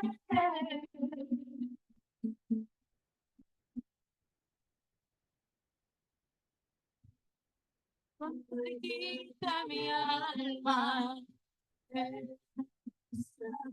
que Dios convirtiera en mujer para mi vida. Por eso quise cantar y darte mujer consentida. Por eso conmigo bendiciendo tu nombre.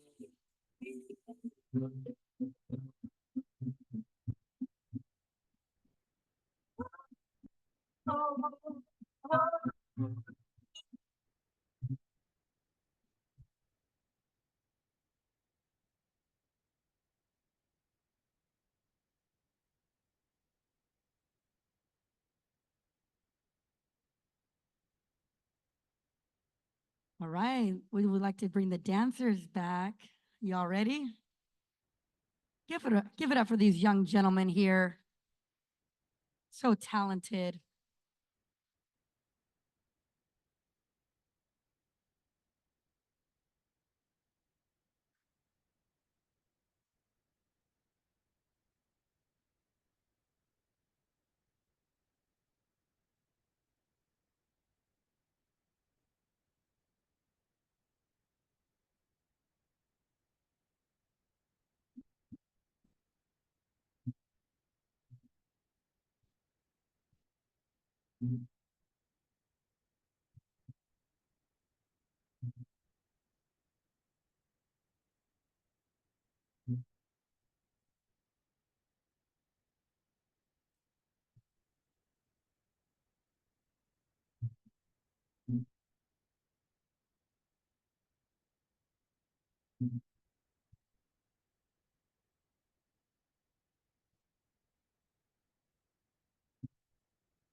Un grito mexicano.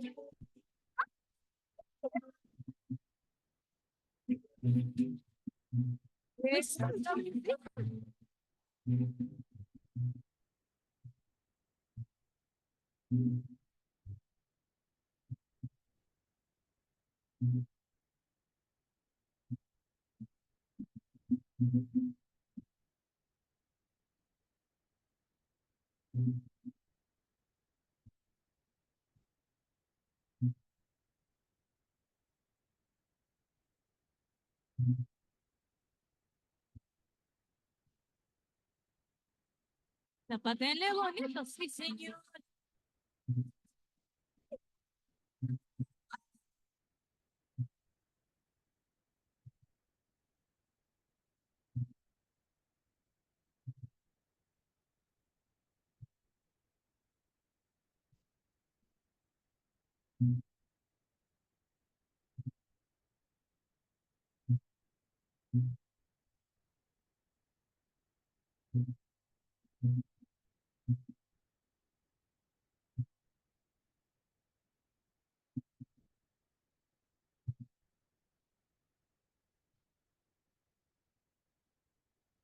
Señor. Qué bonito. One more time, give it up for Ballet Folklorico de Revolución. Thank you, guys. All right. Just wondering if anyone's celebrating anything special here today.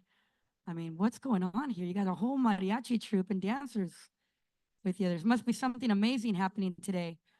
Tell me about it. Tell me about it.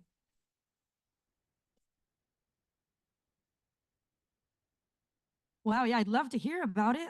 Let's celebrate you. This is our community. You're just perfect. You're wonderful. And we're celebrating our members in religious life for 75 years, 50 years, 25 years, and 20 years. Yes. Well, God bless you all. Celebration for all of us. That's beautiful. Thank you. Thank you for choosing us. We're so excited to be here. If you have any favorites too, don't be shy. You just let us know. You just let us know if there's a favorite.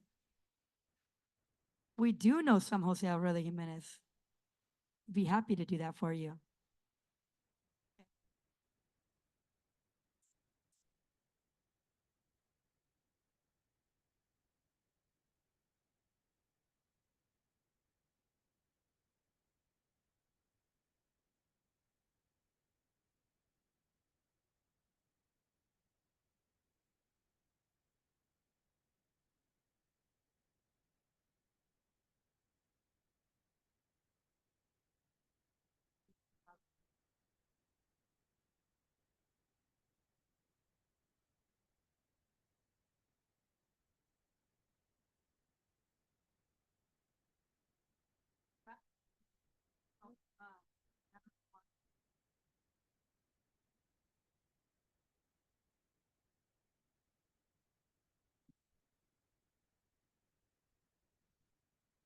Estoy en el rincón de una cantina, oyendo una canción que yo pedí. Me están sirviendo ahorita mi tequila. Ya va mi pensamiento rumbo a ti. Yo sé que tu recuerdo es mi desgracia. Y vengo aquí nomás a recordar Estas son las cosas que nos pasan cuando hay un gran querer que paga más.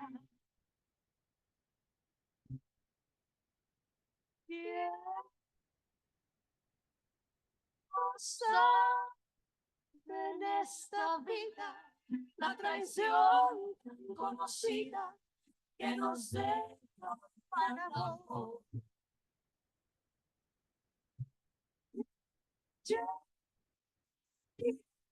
Exigiendo su tequila o exigiendo su canción. Están sirviendo ya la del estribo. Ahorita yo no sé si tenga fe. Ahorita solamente yo les pido que toquen otra vez la que se fue.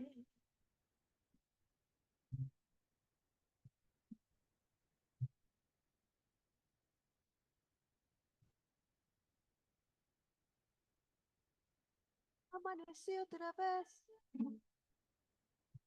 entre tus brazos y desperté llorando de alegría. Me cobijé la cara con tus manos para seguirte amando todavía. Y despertaste tú, casi dormido. Tú me querías decir, no sé qué cosa, pero callé tu boca con mis besos. Y así pasaron muchas horas. Cuando llegó la noche y apareció la luna, entró por tu ventana. Qué cosa tan bonita, cuando la luz del cielo iluminó tu cara.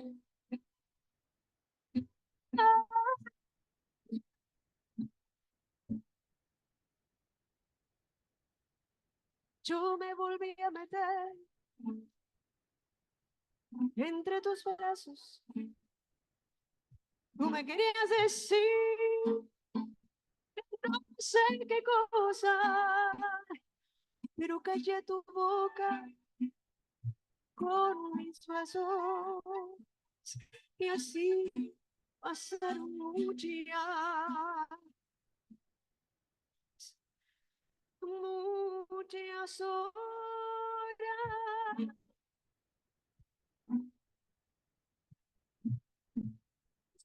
Eso me dice.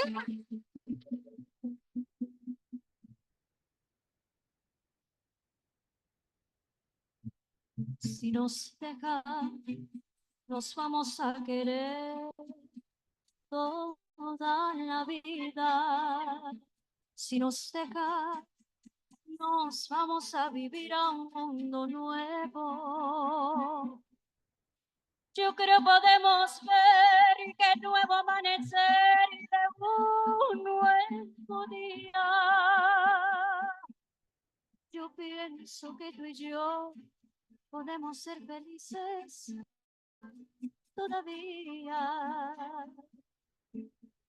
Si nos dejan, buscamos un rincón cerca del cielo. Si nos dejan, haremos con las nubes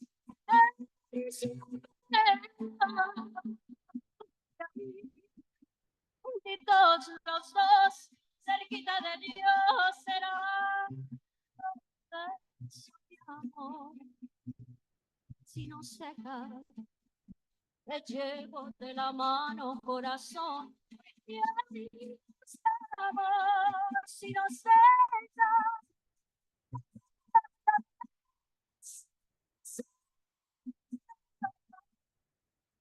Si no se va,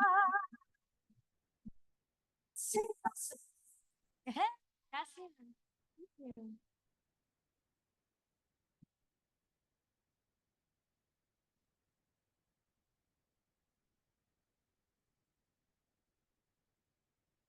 All right, we had a request now for La Bikina. Who requested La Bikina?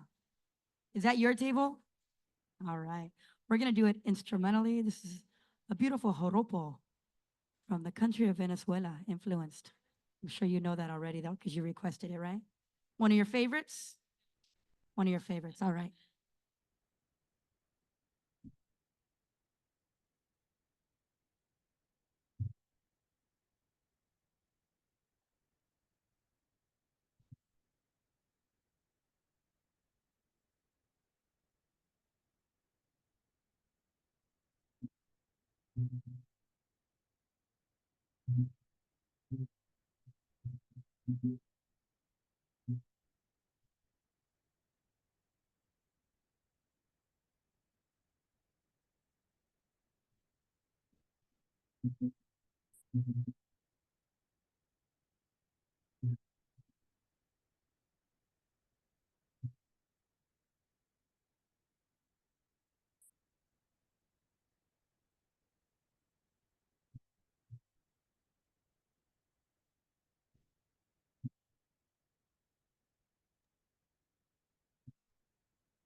Siri, call Gabby.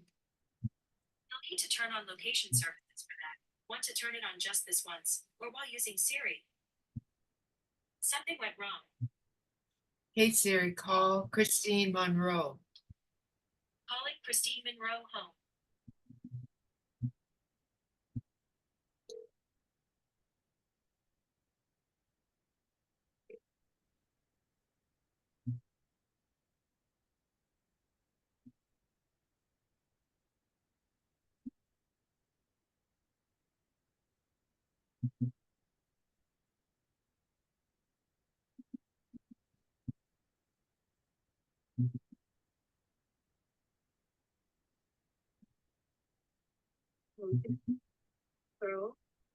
Bikina tiene pena y dolor.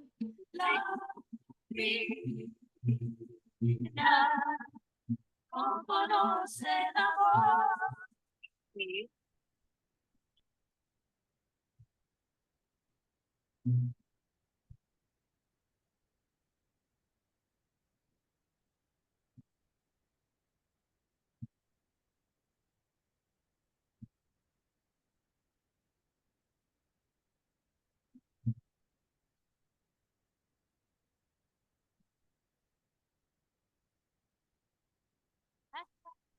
Thank you.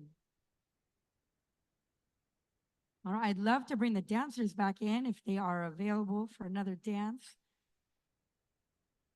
Come on, Terry, come tell me what we're gonna do next. Surprise us.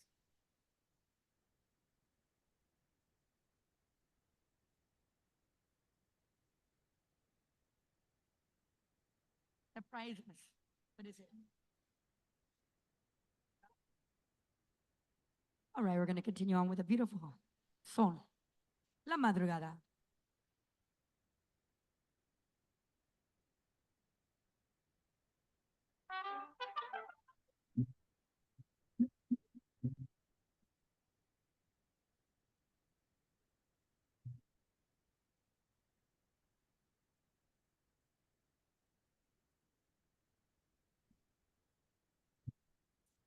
Jugaba cuando te empecé a querer, un beso en la medianoche y el otro en amanecer. Era de madrugada cuando te empecé a querer, un beso en la medianoche y el otro en amanecer. Era de madrugada cuando te empecé a querer. Creció la medianoche y el otro amanecer.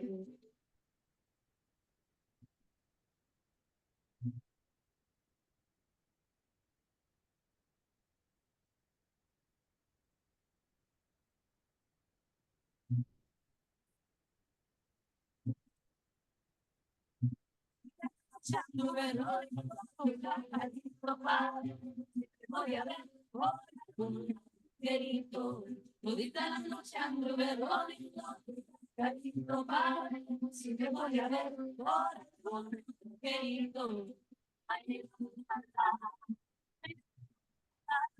todita la noche anduve rodeando tu gatito. Ay, a ver si te podría ver por querido.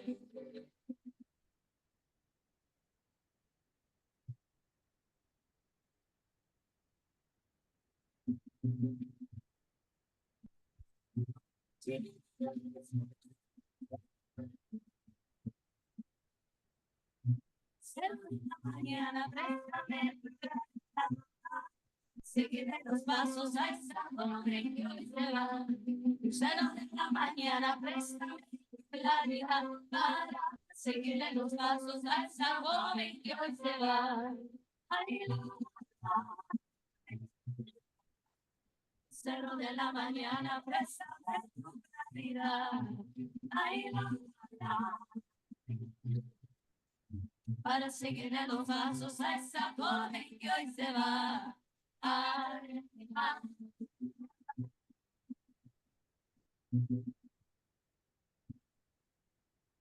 qué bonito.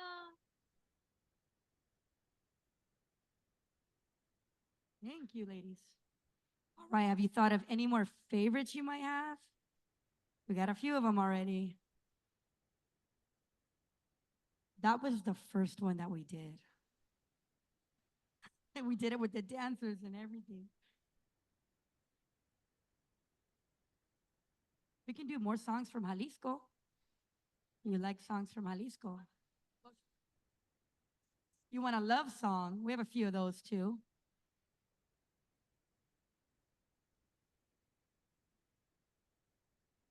Camino de Guanajuato? Camino de Guanajuato, a love song. Any other favorites? We're taking your playlist right now. We're here for you. What was that? I didn't catch that one.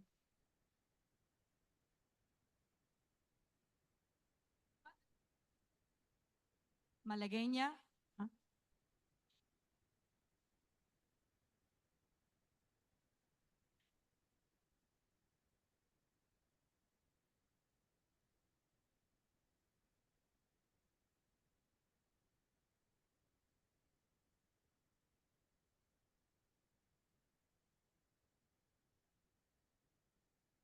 Okay. All right, we're going to kick it off with Camino de Guanajuato by request.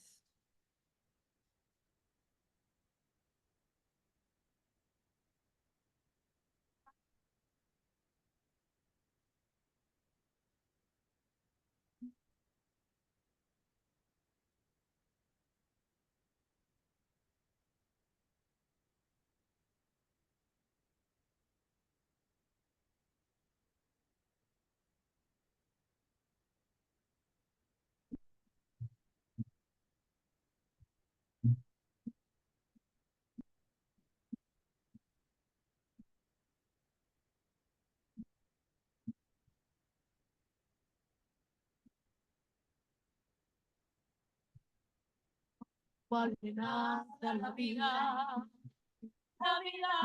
no vale nada.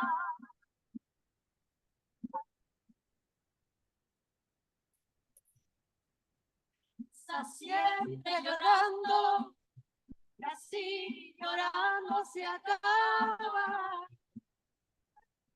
Este mundo, vida no vale nada. Con Guanajuato, su feria con su jugada.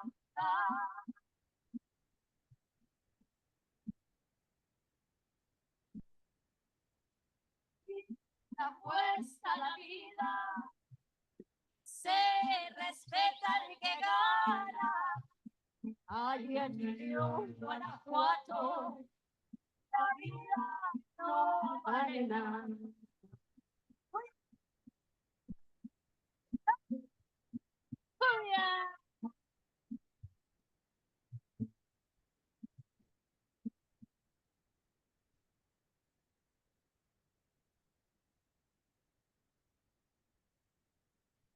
Bonito León, Guanajuato, se pasas por tanto pueblo.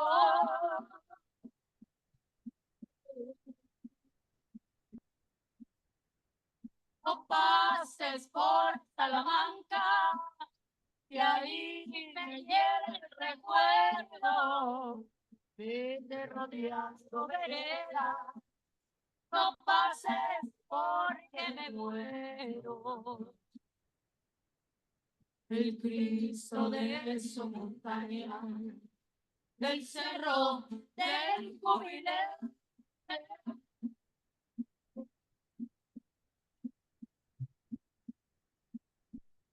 consuelo de los que sufren, adoración de la gente, el Cristo de su montaña, del cerro del Jubileo. Camino de Santa Rosa, la sierra de Guanajuato.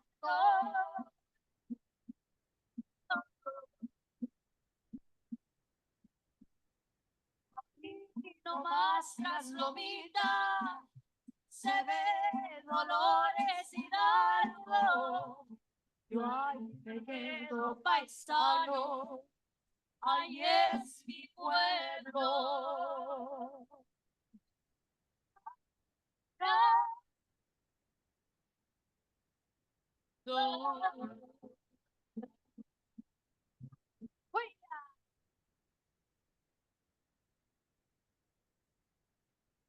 Thank you. All right, we had another request for Malagueña. Who wanted Malagueña? All right, right over here, Malagueña? Okay. All right, we're going to bring our beautiful singer out.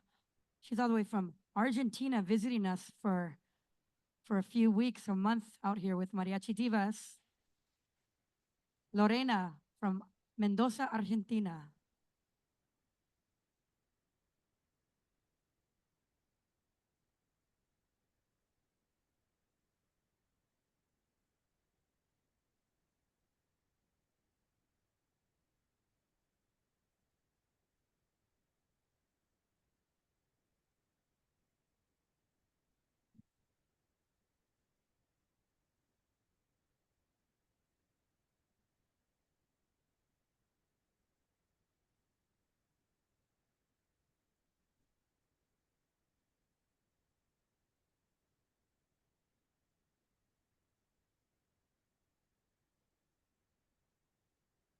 Bonitos ojos tienes debajo de esas dos cejas, debajo de esas dos cejas.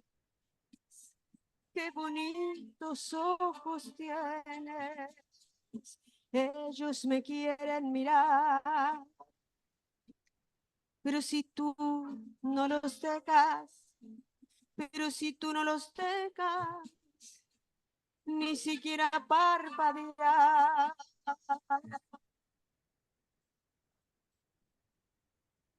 Malagueña,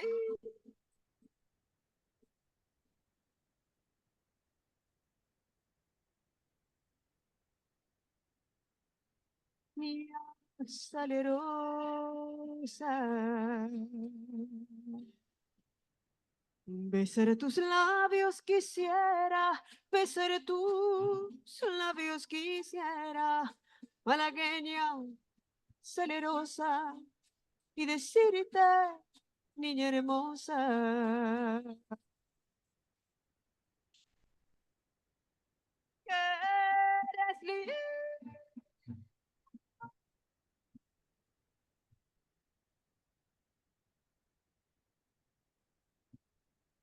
Sabroso. Nadie hechicera que eres linda y hechicera como el candor de una rosa. Uy. Y eso, mis días, tóquenle bonito, sí, señor.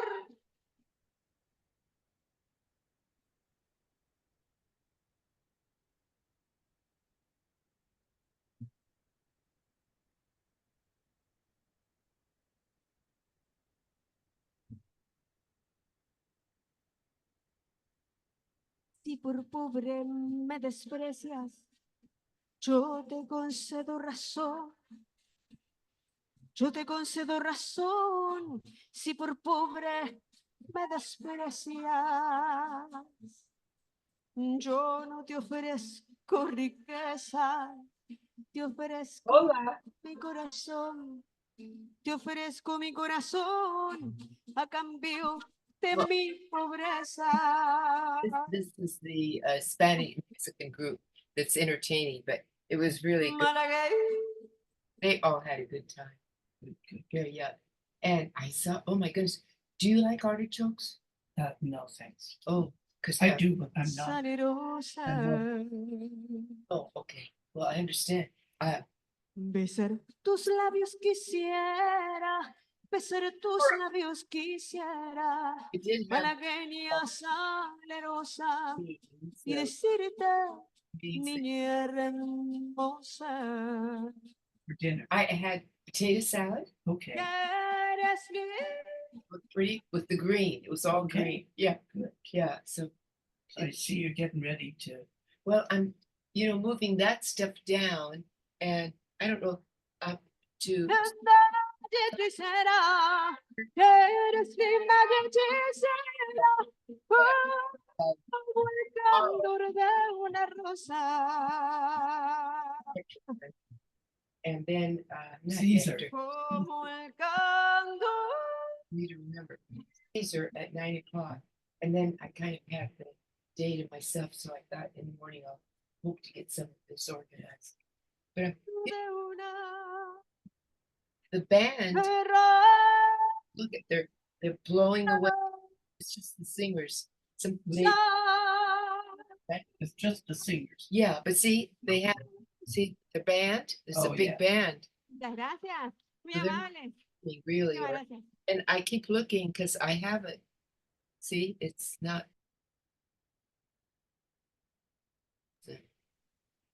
Oh. Saw Rod go by. There goes Mary Faye. Okay. Yeah, thank you for coming All by. right. Well, And you,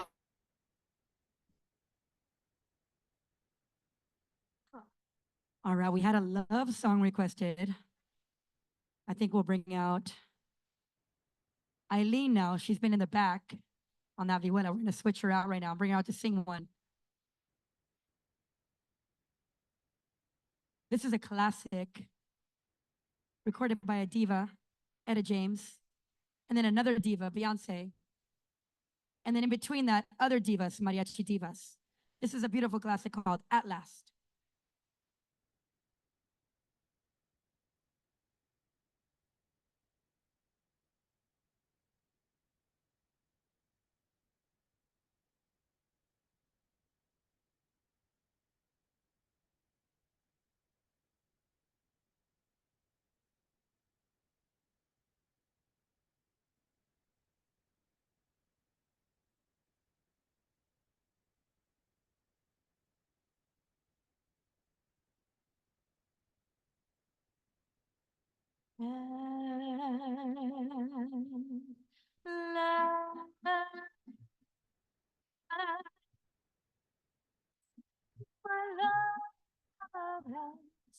Come along, my lonely days are over.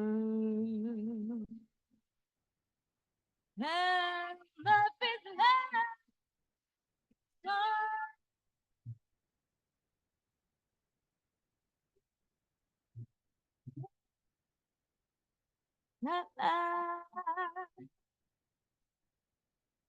the skies above are blue. My heart was wrapped up in the world. And now I'm looking at you.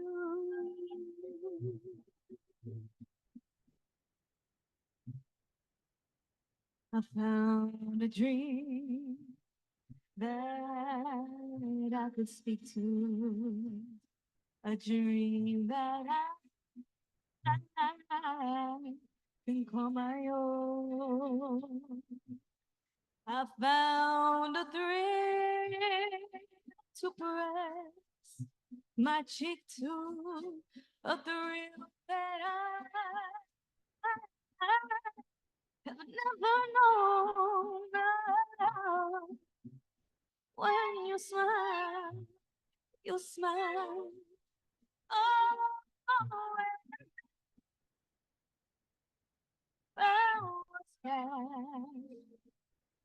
and you know, in heaven. Oh, you are.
All right, we're gonna do one I think you all recognize. Another one in English. It's a lot of fun. A little swing for you. Little mariachi swing. Are you ready to dance? All right.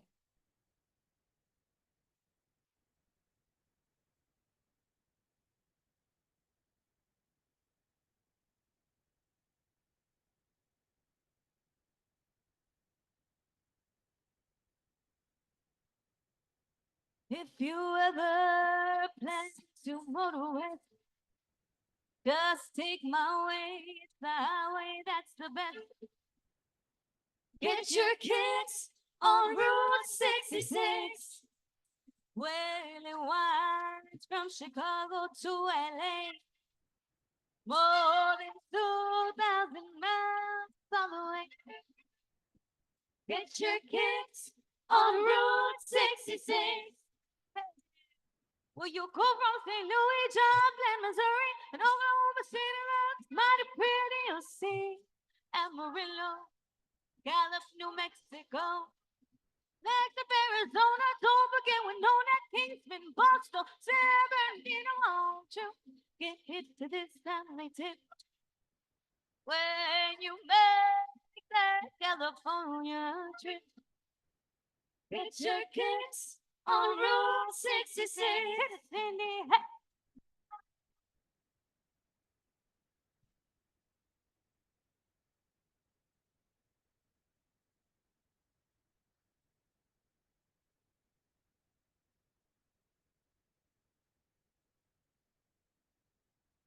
Hit it, Cindy.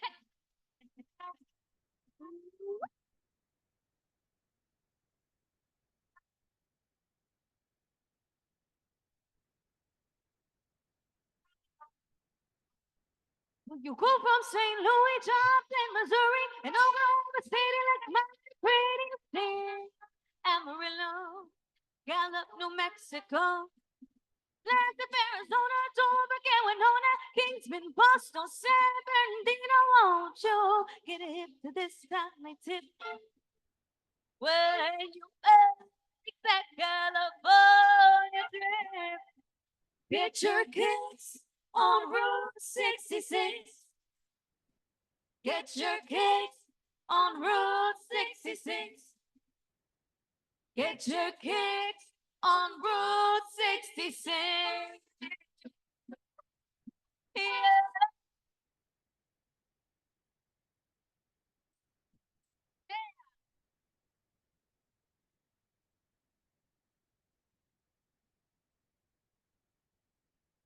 All right. Do we have our dancers here or they disappeared? Come on over. Let's find another one. We miss you guys.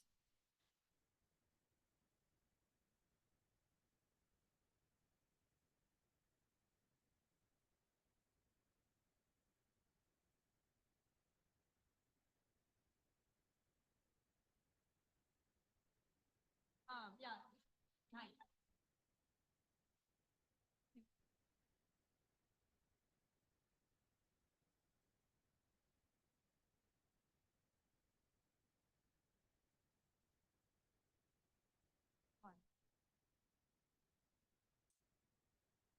Yeah, grab the 3 mics and you can stand over there.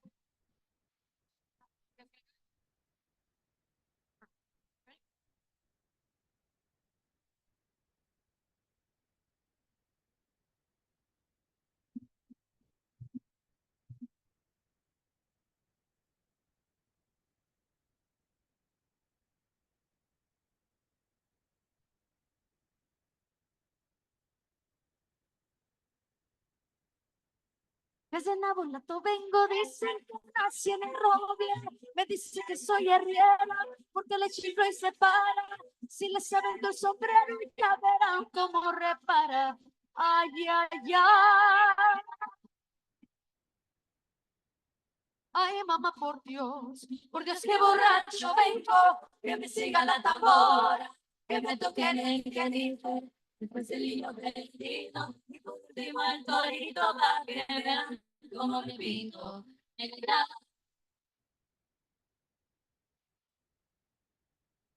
Mamá, por Dios, oye, mi corazón,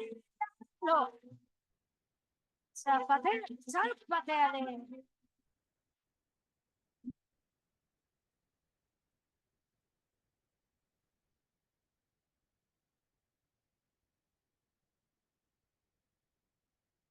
se me enamorada,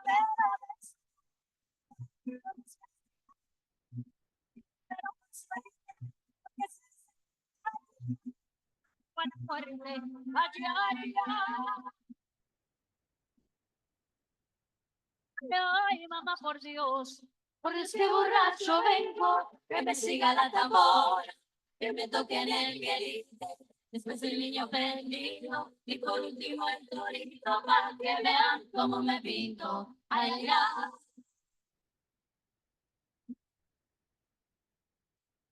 Mamá, por Dios. Eso.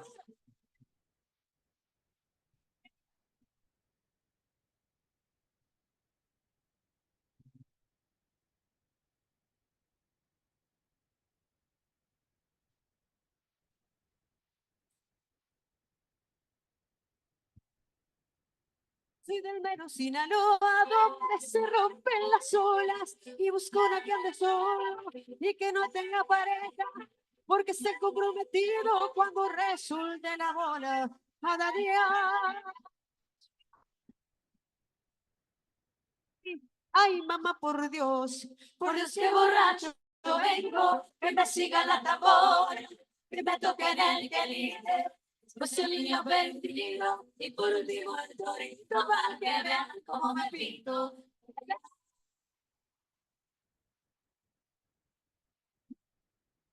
Ay,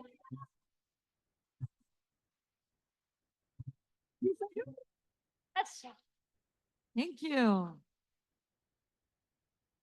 Terry, dancers. I was wondering if there's something, we just have time for maybe one more. Maybe we could do a little tutorial and see if anybody out there wants to learn a few steps of the ballet folklorico. I thought it might be fun. Would someone like to learn a few steps on how to dance this beautiful music? Yes, come on up if you do. You have your maestras and maestros aquí.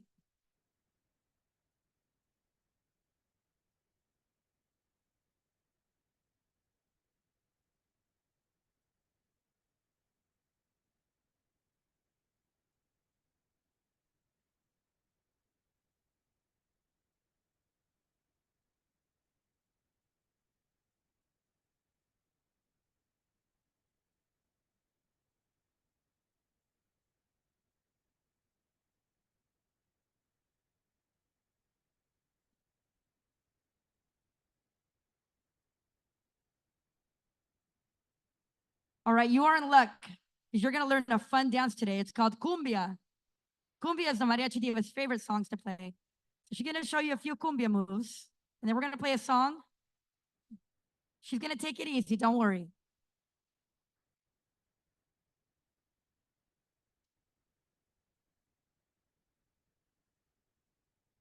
We're going to start out really slow, and then we're going to speed it up gradually as you get better, okay?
Okay, we're going to start really slow, Terry, and then we're going to pick it up, okay?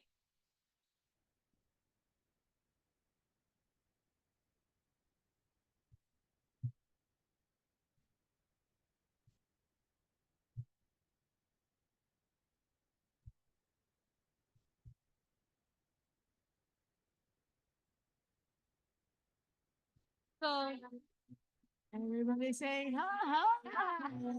Everybody say, hey, hey, hey. Say, he, he. Say, ho, ho, ho. Everybody scream. Woo! Muévelo, muévelo. So, muévelo, muévelo. Una vuelta. Great job. All right, are we ready to pick up the tempo? How low can you go? We're gonna go a little faster now. Go. Put your seatbelts on.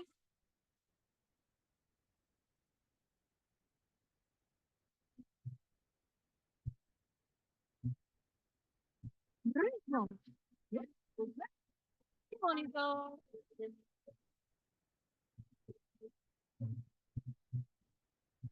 How low can you go?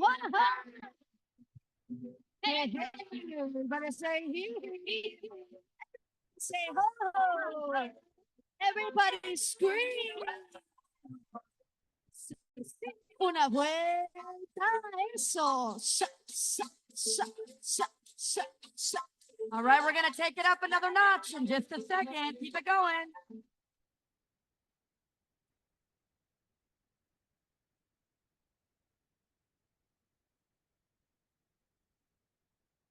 El mariachi loco quiere bailar, el mariachi loco quiere bailar, sa, sa, sa, sa.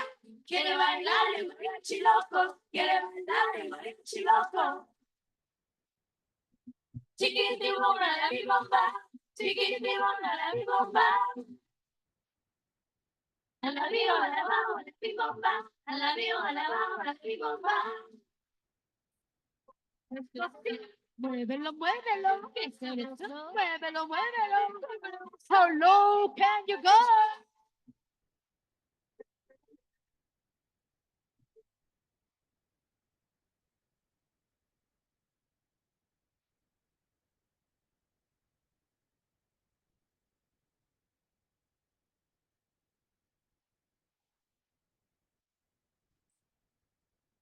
One more time.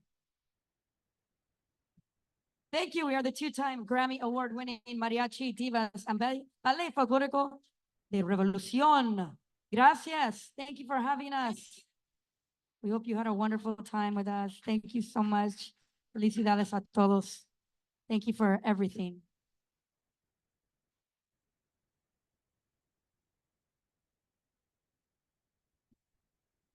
we sing for you now. All right, ready? IHM. Thank you once and thanks again to you. Thank you twice. I lost what to say this happy day to show our gratitude. Thanks, thanks, thanks. Ah.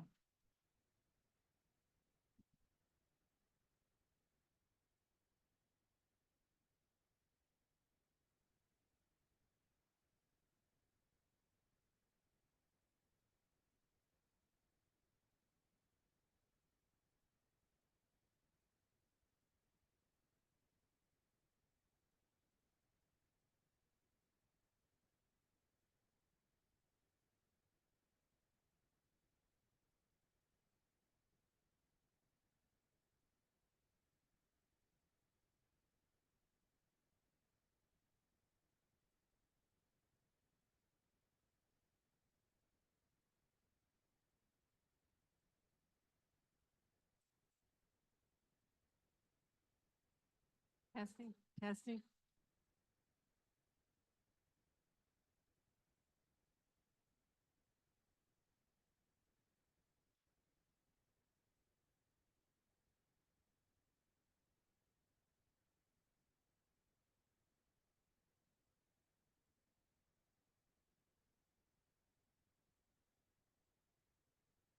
IHMs, we have one more thank you to sing to Chef Tim and his staff for our lovely meal.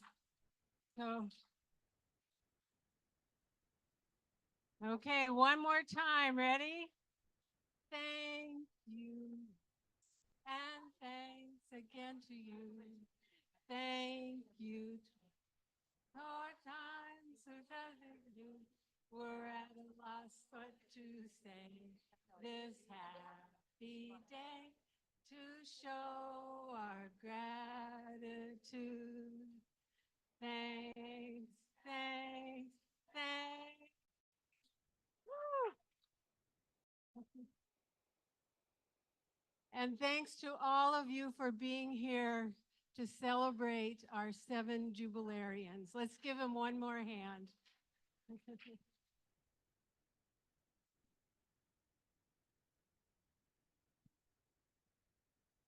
I think we need to